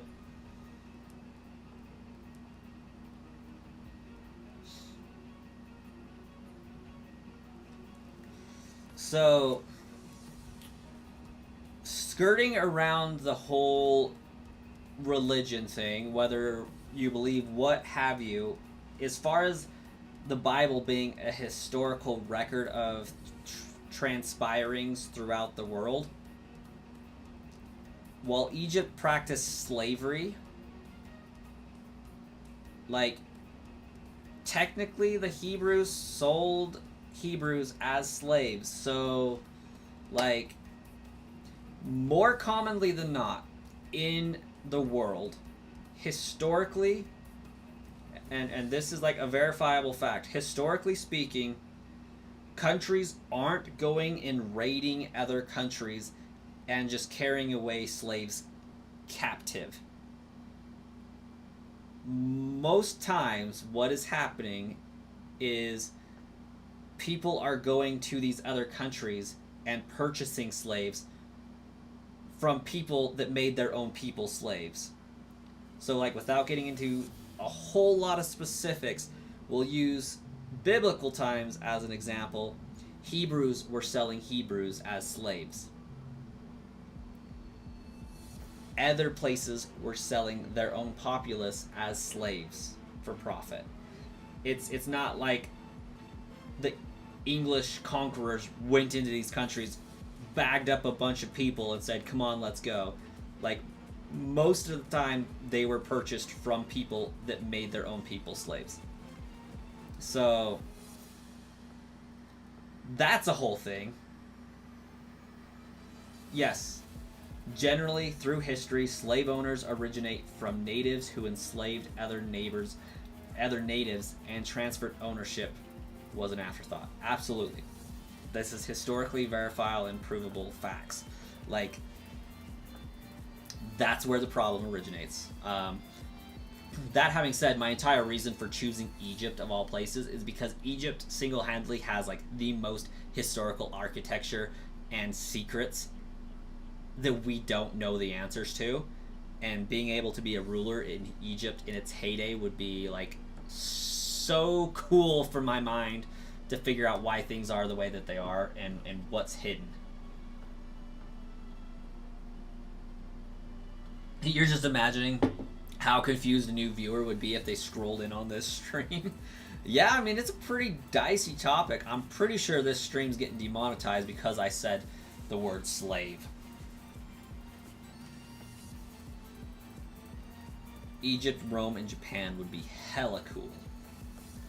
Just because of, like, the ancient architecture, the secrets, the knowledge that they had, the things that were hidden. You would be seeing it in real time. And, like, it would be so cool to see Egypt not as the desert, but as the actual landscape that it was before the sands took over. Would be really, really cool.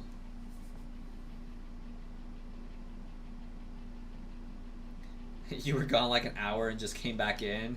You're just on the same wavelength. Hey, it works. I appreciate that, Noah.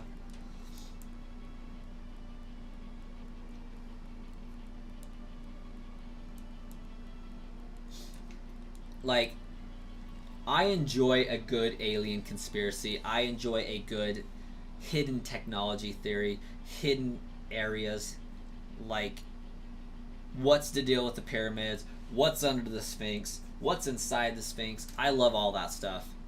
Atlantis, Babylon, Library of Alexandria would be so cool to witness firsthand.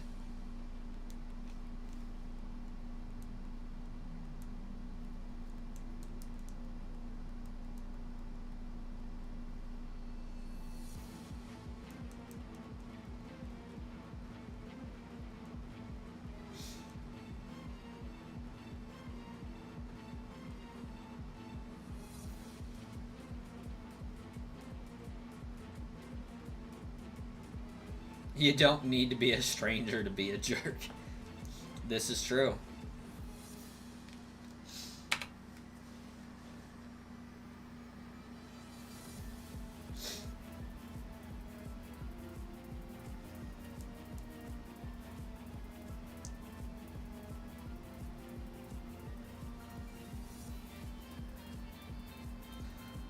Isn't that one of the defining characteristics between murder versus homicide? Noah, that murder comes from somebody the victim knows, so it's a crime of passion versus homicide, which is just straight ending another person.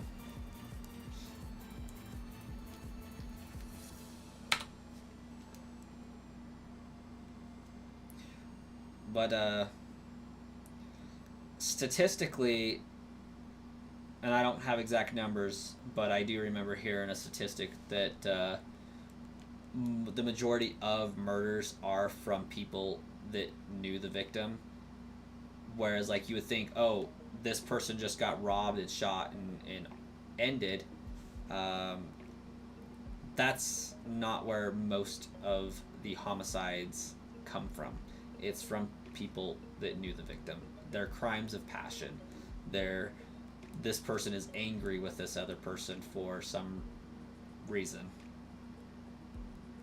Which is really sad.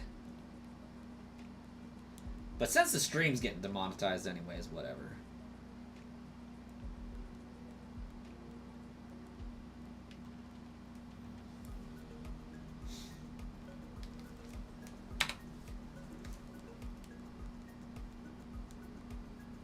A crime of passion or premeditated.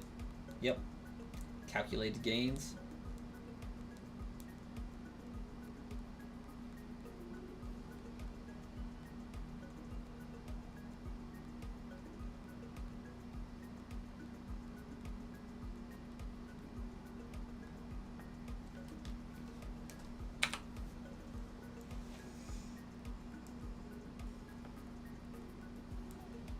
Hello, Prinzies. Welcome. How are you doing tonight?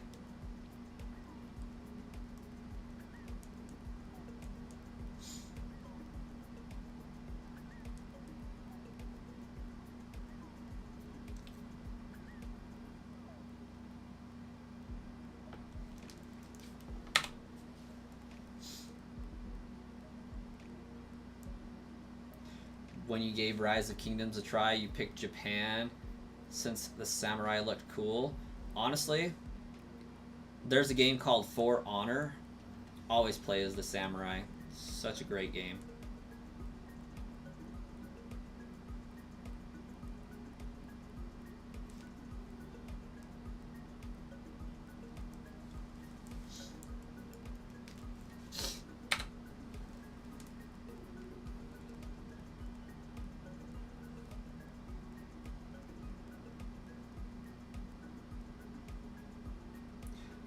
How does a stream always end up with the weirdest topics? It's because I'm me.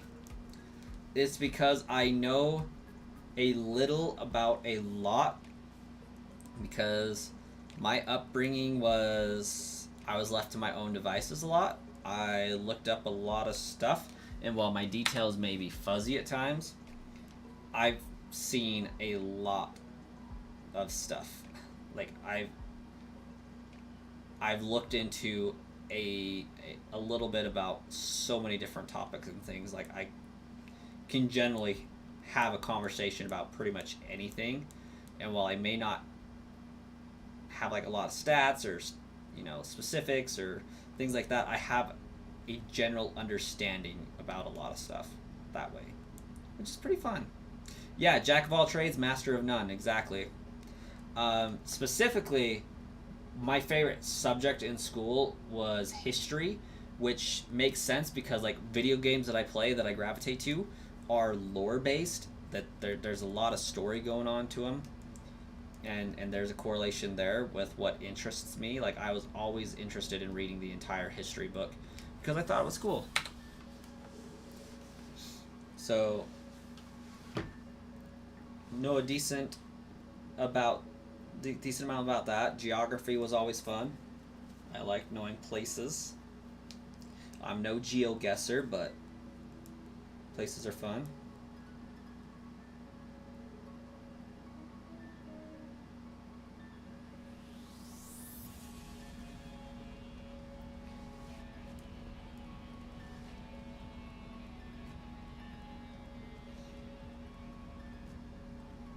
What about Mexico, Wes?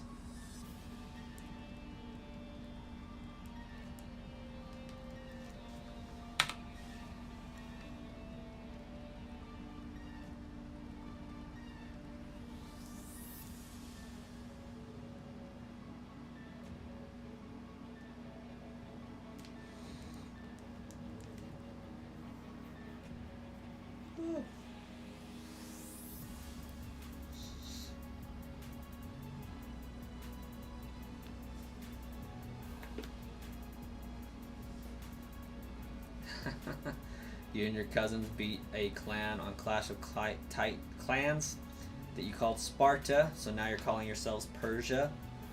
That's fair.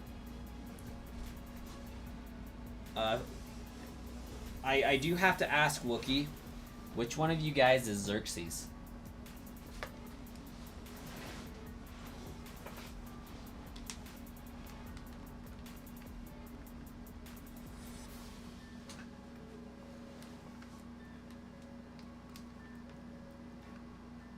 Who? Seriously?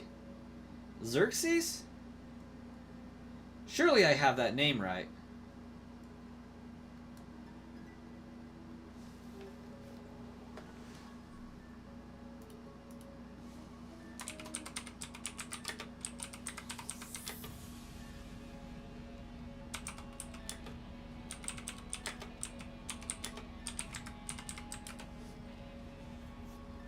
Okay, yeah, I have the name right. I'm not crazy. Yeah, Xerxes was the ruler of Persia. Xerxes the First, the Persian king who led the invasion of Greece in 480 BC, defeated the Greek forces led by Spartan king Leonidas at the Battle of Thermopylae.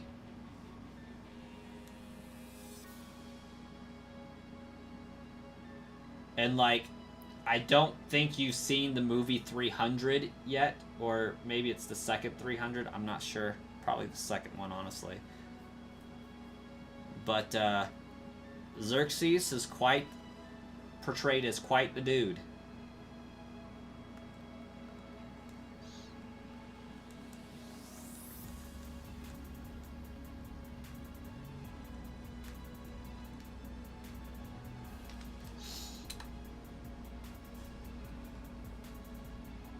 He was nuts but got stuff done.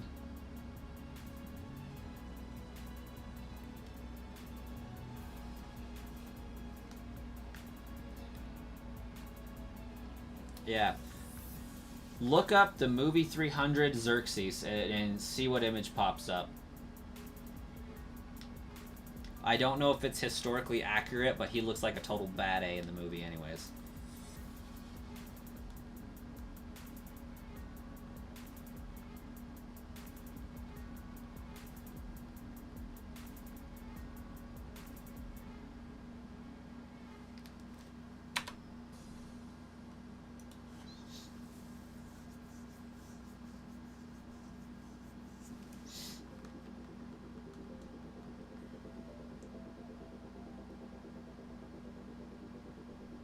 Bald dude, tons of piercings, no idea if he's thematically accurate.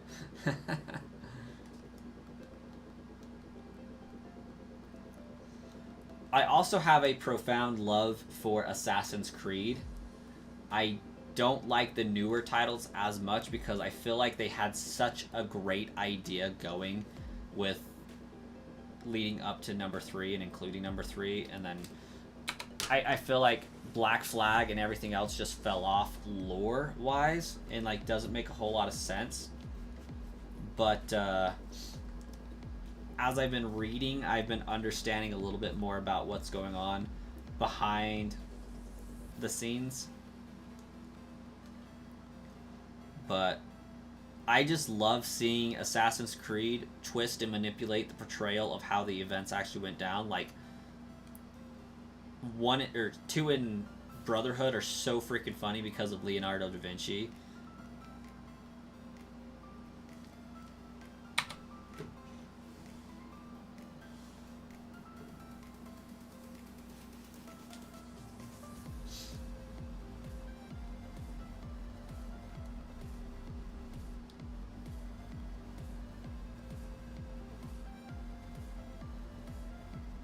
Vlad Tepes is one of the ones you thoroughly enjoyed learning about. Lots of details about him getting swept under the rug. Wish you really do need to replay Assassin's Creed again. I was replaying it, trying to get 100% achievements on every game. I feel like I did all of 1, all of 2, and was working on Brotherhood. There's a few online achievements I couldn't get. Vlad the Impaler for the layman. Yep. You have Unity, you think, on Xbox? So I have all of the games on Xbox. I also have most of them on my PC because I'm a freak.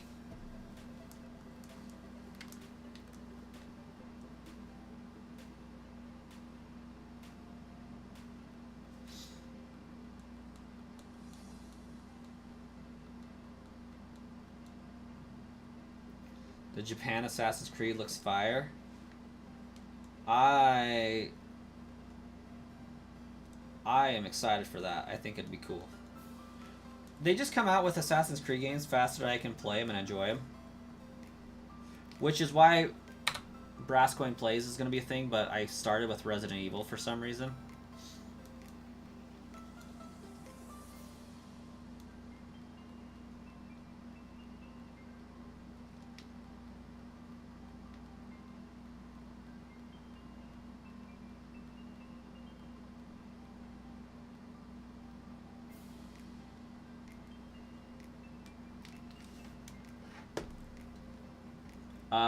I feel like Assassin's Creed games for the most part.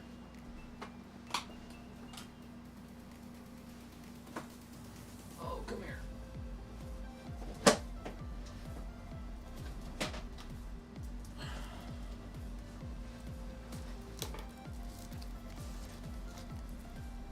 Yeah, we got 1, 2 Brotherhood Revelations, 3, 4 Unity, Rogue, Syndicate, Chronicles, Origins, Odyssey, and Mirage. They're all upside down. I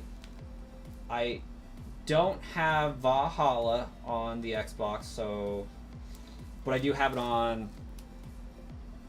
PC, and my wife has it on PlayStation.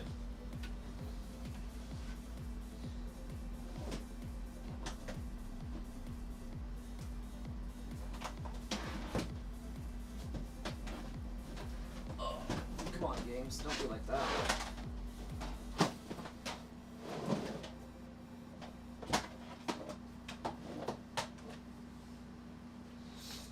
And then I have like all of Resident Evil almost, and I have like all of FNAF and all of Gears of War.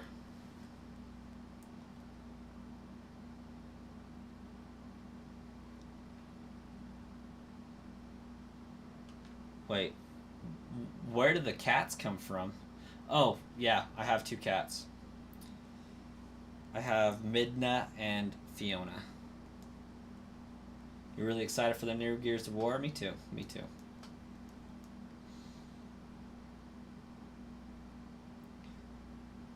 Am I familiar with the Kuru? I am not. I'm familiar with Mirakuru from the Arrowverse.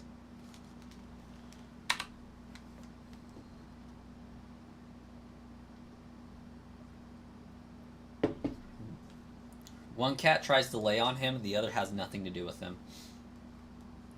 Oh yeah, mad cow disease. I'm familiar with that.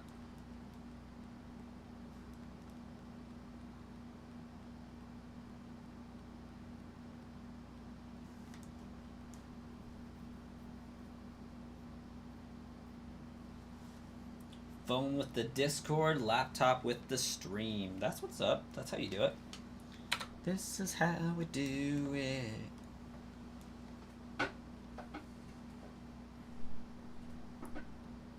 We haven't seen Besto in a long time. Oh my gosh, that'd be awesome.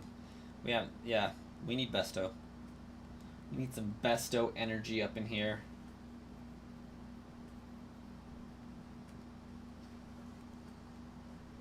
Oh, by the way, I'm pretty sure we hit the like goal. Oh no, we hit it for 35. Never mind.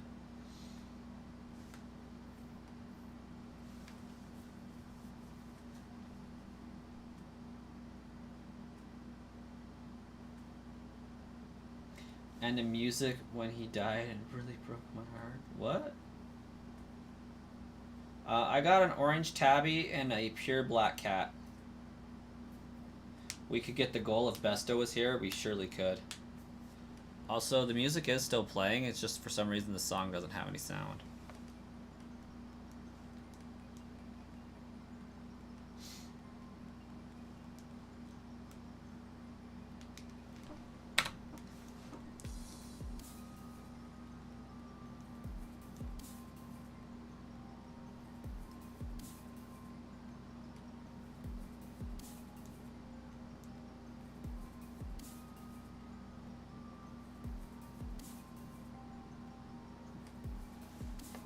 World's saddest video game death, Ruben from Minecraft story mode. Nah. Aerith. The Kuru is theoretically eradicated, but it took decades. That's like...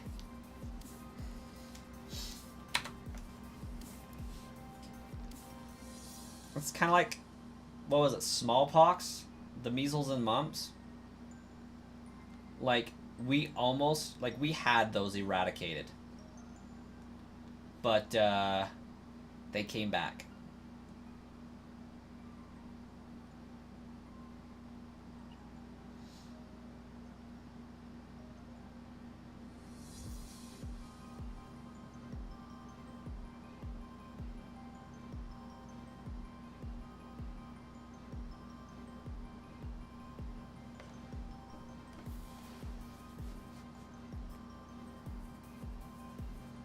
Ruben actually made you sad when you was younger and watched him die? Understandable.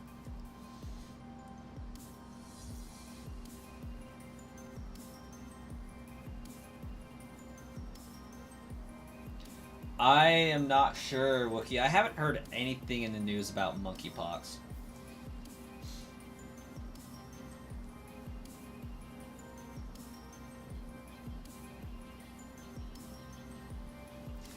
Yeah, I mean, that's what happens when we eradicate things through vaccines, and then people decide to, you know, not want to take vaccines anymore.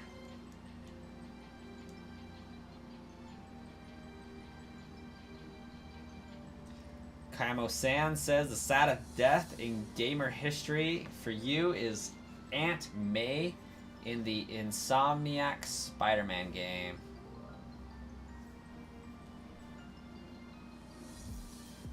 Have not played it.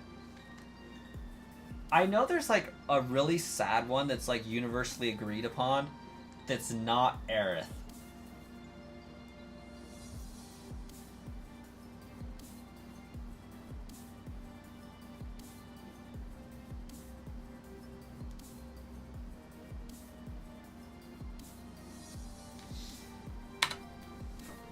Joel.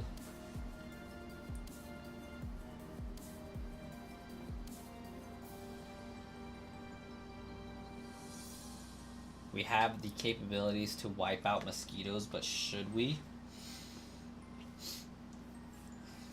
I guess that entirely depends on if mosquitoes actually serve a valuable purpose for the environment. Oh, Joel and Last of Us. Okay, I was thinking it might have been a Last of Us thing, but I was like, I couldn't remember if the main girl died, but because like she's the cure. So yeah, Joel, that makes sense. They are food for many creatures. That makes sense.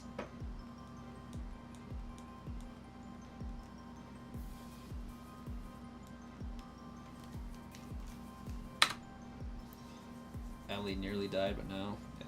Joel.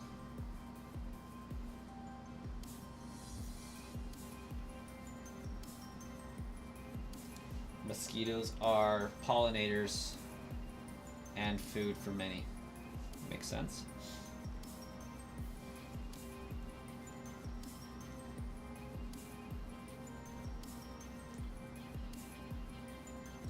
I can respect that.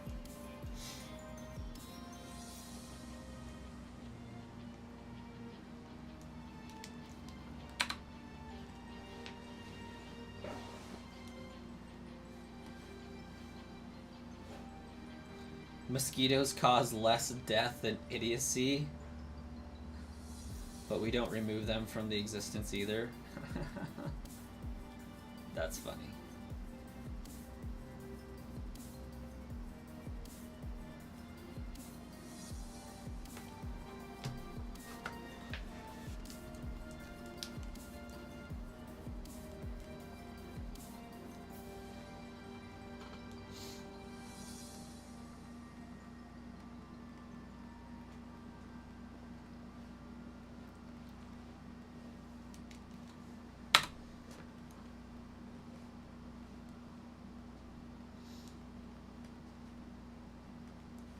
Who doesn't play Minecraft?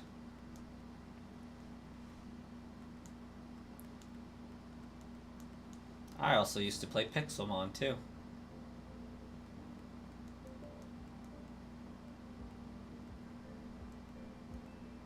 Welcome back, Starkiller.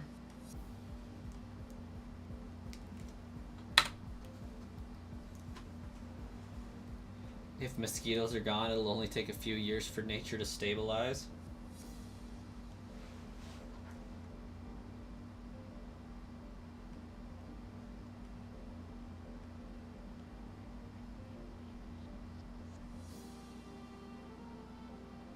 Jay Reynolds never played Minecraft. Aaron Queen also never played. Okay. Pixelmon was so bad for so long that you were never able to get into it.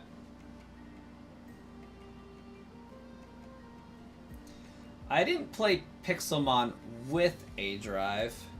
I actually played Pixelmon for A Drive, specifically Pocket Pixels. Like, he owns a few servers for Pixelmon and runs those, and his team had reached out to me to do some videos showcasing Pixelmon.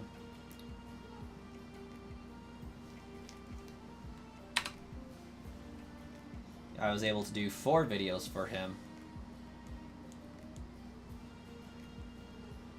which I think helped get noticed by like the Pokemon Go spoofing companies.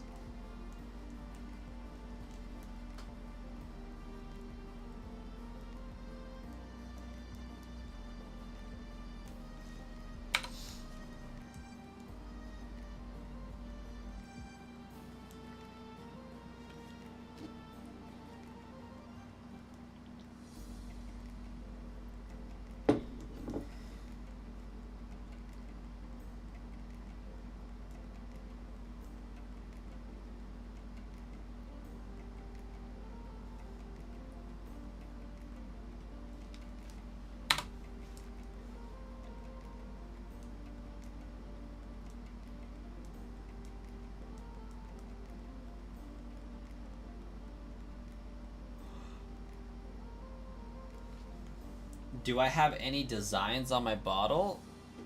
This one? It's just a blender bottle. Where is that? Yeah, you can kind of see the blender bottle logo right there.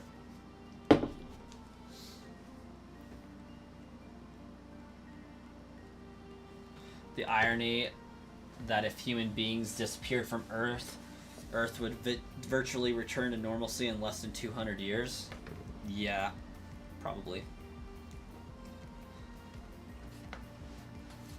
Patches are going okay. I haven't had any update from Ninja Patches on the design. They are making them and sending them out. We have... It's been like 9 business days. We have like 5 more before I need to worry. But as soon as I get them in, within like the same day, I'm going to have my Shopify store up and running. But I could also do stickers to like put on water bottles to say brass coin. That'd be cool. Vinyl stickers.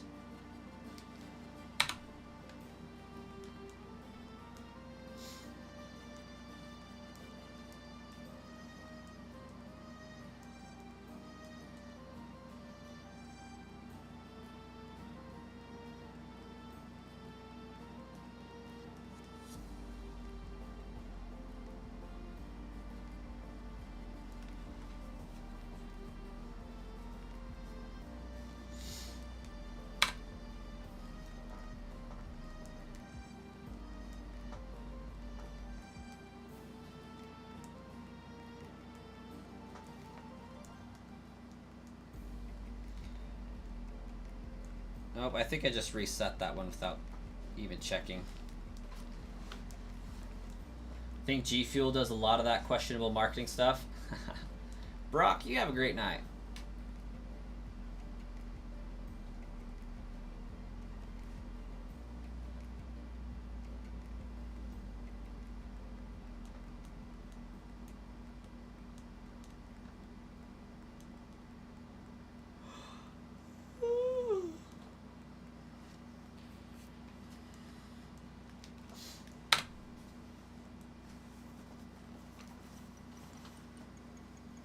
It's 11:39 for you.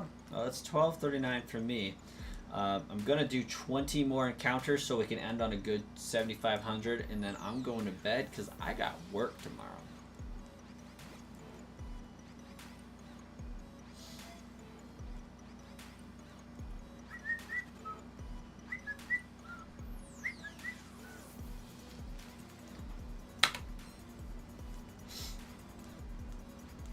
Eventually, I want to have a brass coin Minecraft server. I just can't ever find time to get my friend called who can discuss it with me.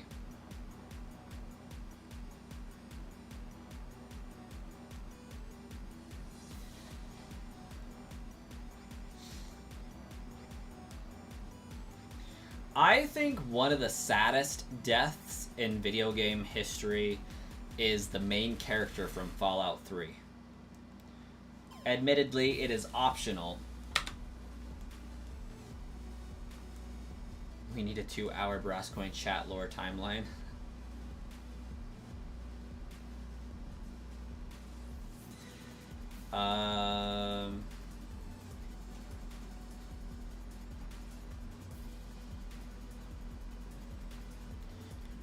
You were just thinking what, Noah?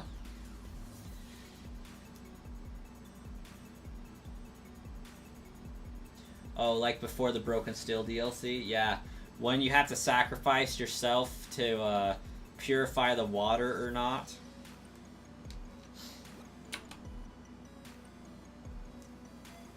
Didn't think it was sad, just felt heavy. I just think it sucked because like we put all that time into investing a character and we're either a butthole for not sacrificing ourselves so everybody can have purified water, or we sacrifice ourselves and everybody can have purified water. I think if I'm not mistaken, the dad runs in instead though.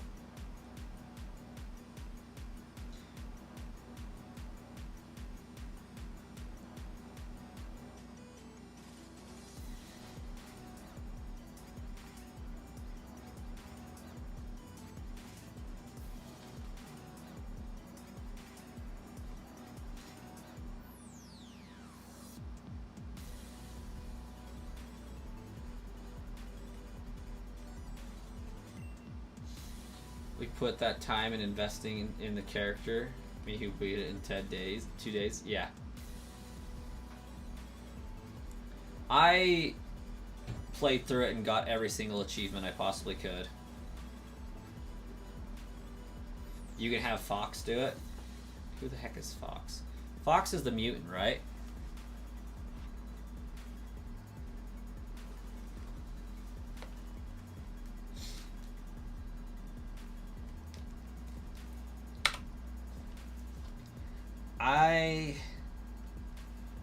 I want Fallout 3 to be remade.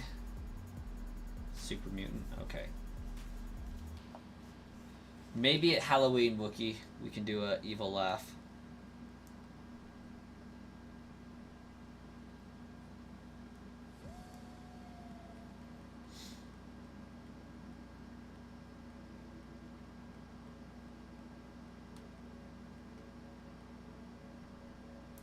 You had to be neutral karma to recruit him. That makes sense.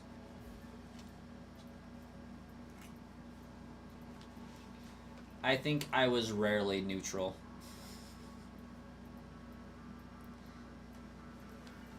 I played that game in my early teen years. I was a jerk.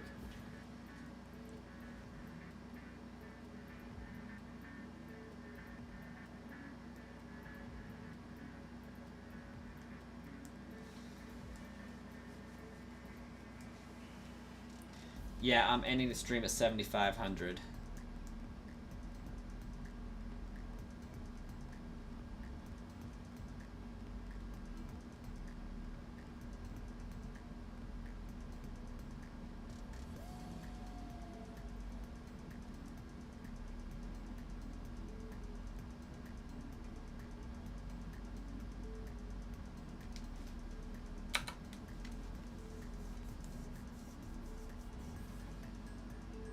I do not know, Wookie.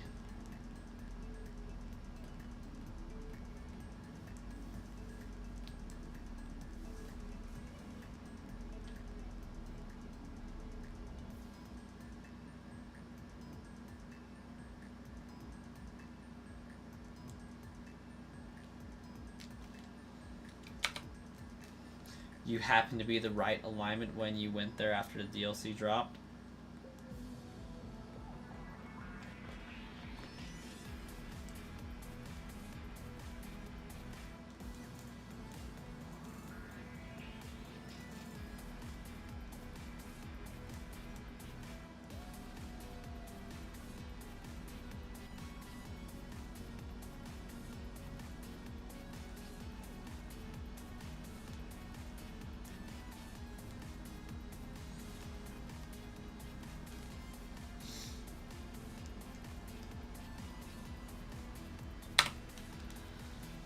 Encounters definitely go a lot slower only working with one 3DS, that's for sure.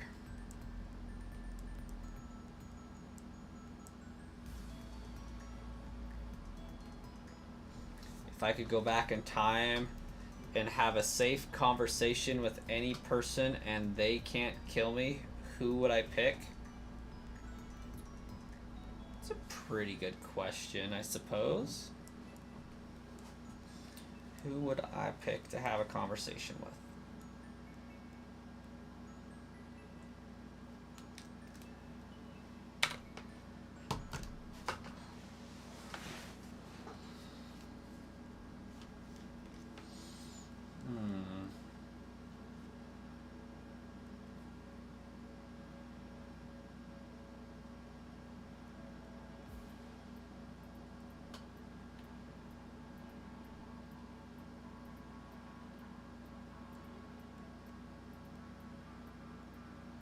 I'm trying to think of like people whose names are known for as far back in history as I can possibly go.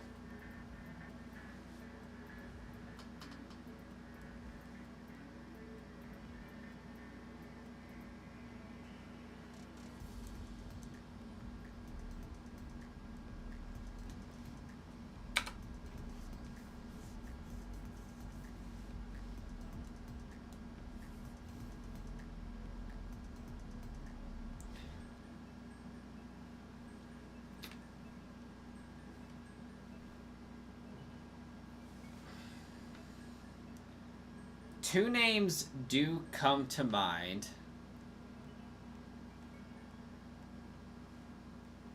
Well, not really two names, but two people. The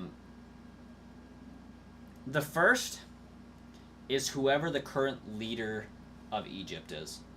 And that just ties back into my earlier statement.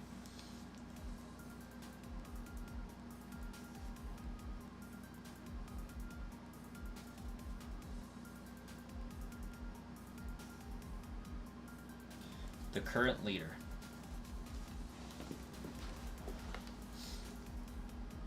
I don't know if Egypt has a democracy or a monarchy. I feel like they have a monarchy.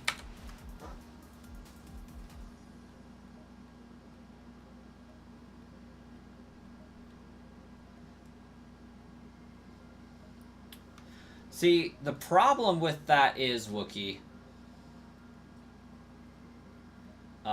is that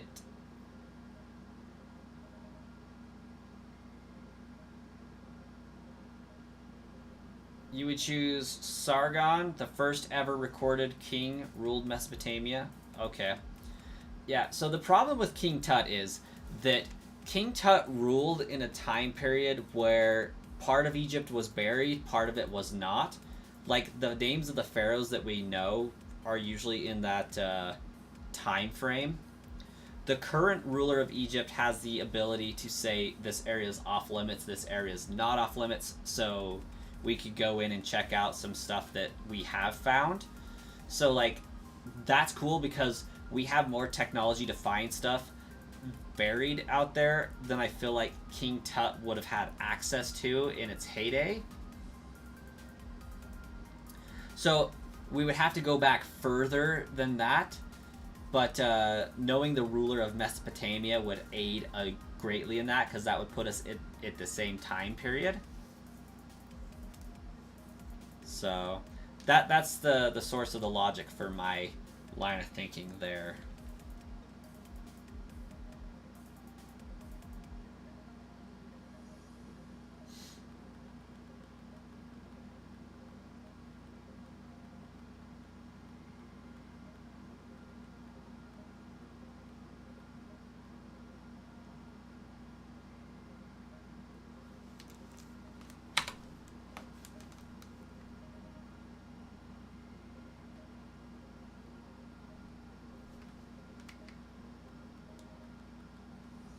But another person that I think might be like interesting to talk to would be Genghis Khan.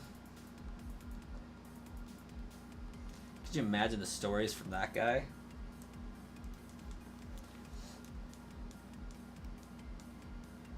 Leonidas would also be another cool dude to talk to.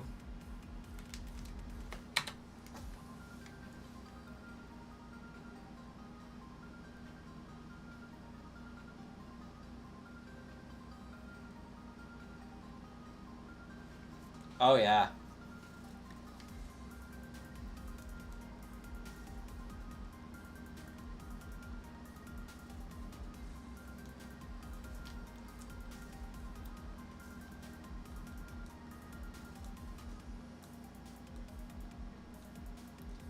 For you, it might be Cleopatra. That's fair.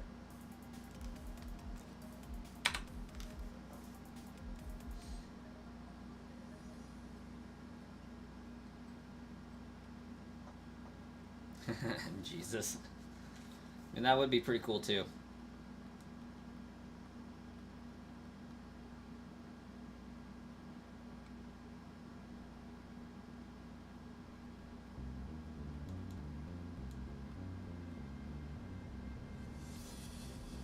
Oh yeah, no, that's a pretty great choice.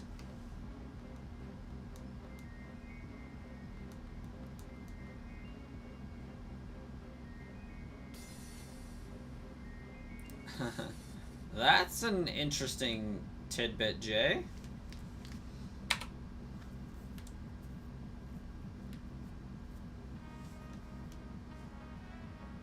You'd probably meet people that could help you solve unsolved crimes. Valid.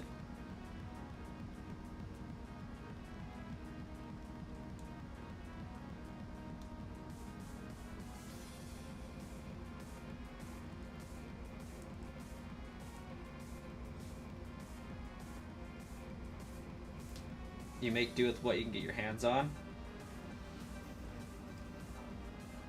DB Cooper.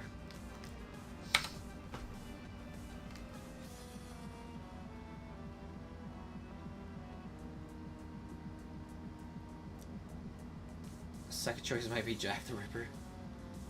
I feel like it would be interesting to be able to speak with any one of the previous popes.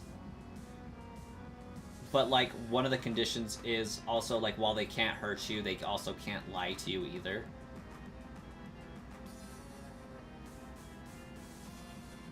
King Solomon. Solid choice.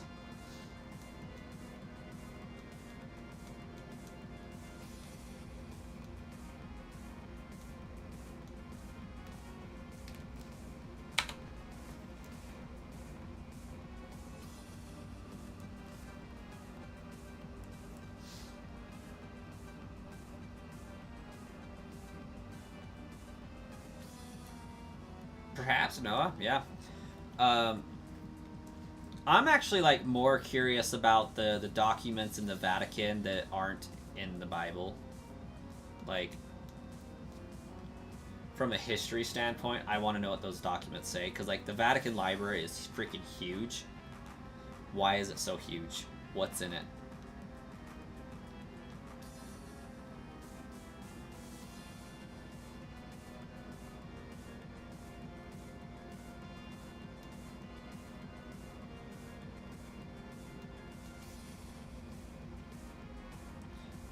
You want to go to the Nicene Council then?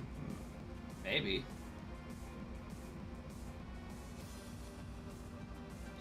Maybe the guy who wrote the manuscript with all the weird glyphs and diagrams that the language nobody can translate. They chose what was left out of the Bible. Yeah, with yeah, I'm familiar with that.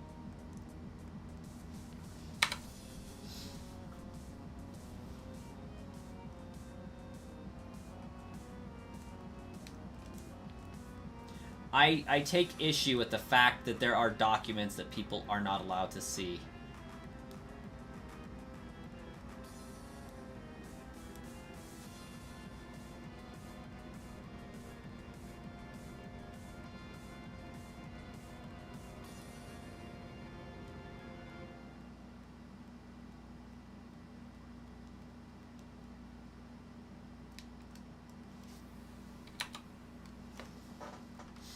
$5 minutes? Yep, this is true.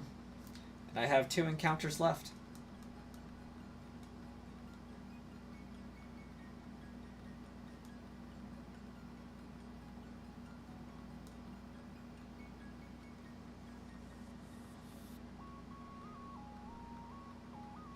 Yeah, I'm stopping at 7,500.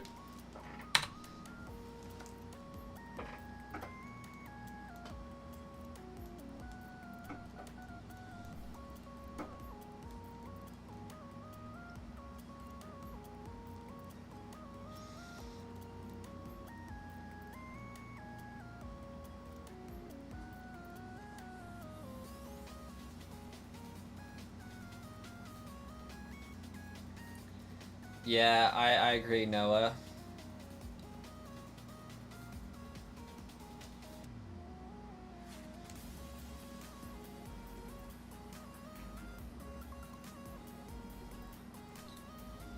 teach Albert Einstein.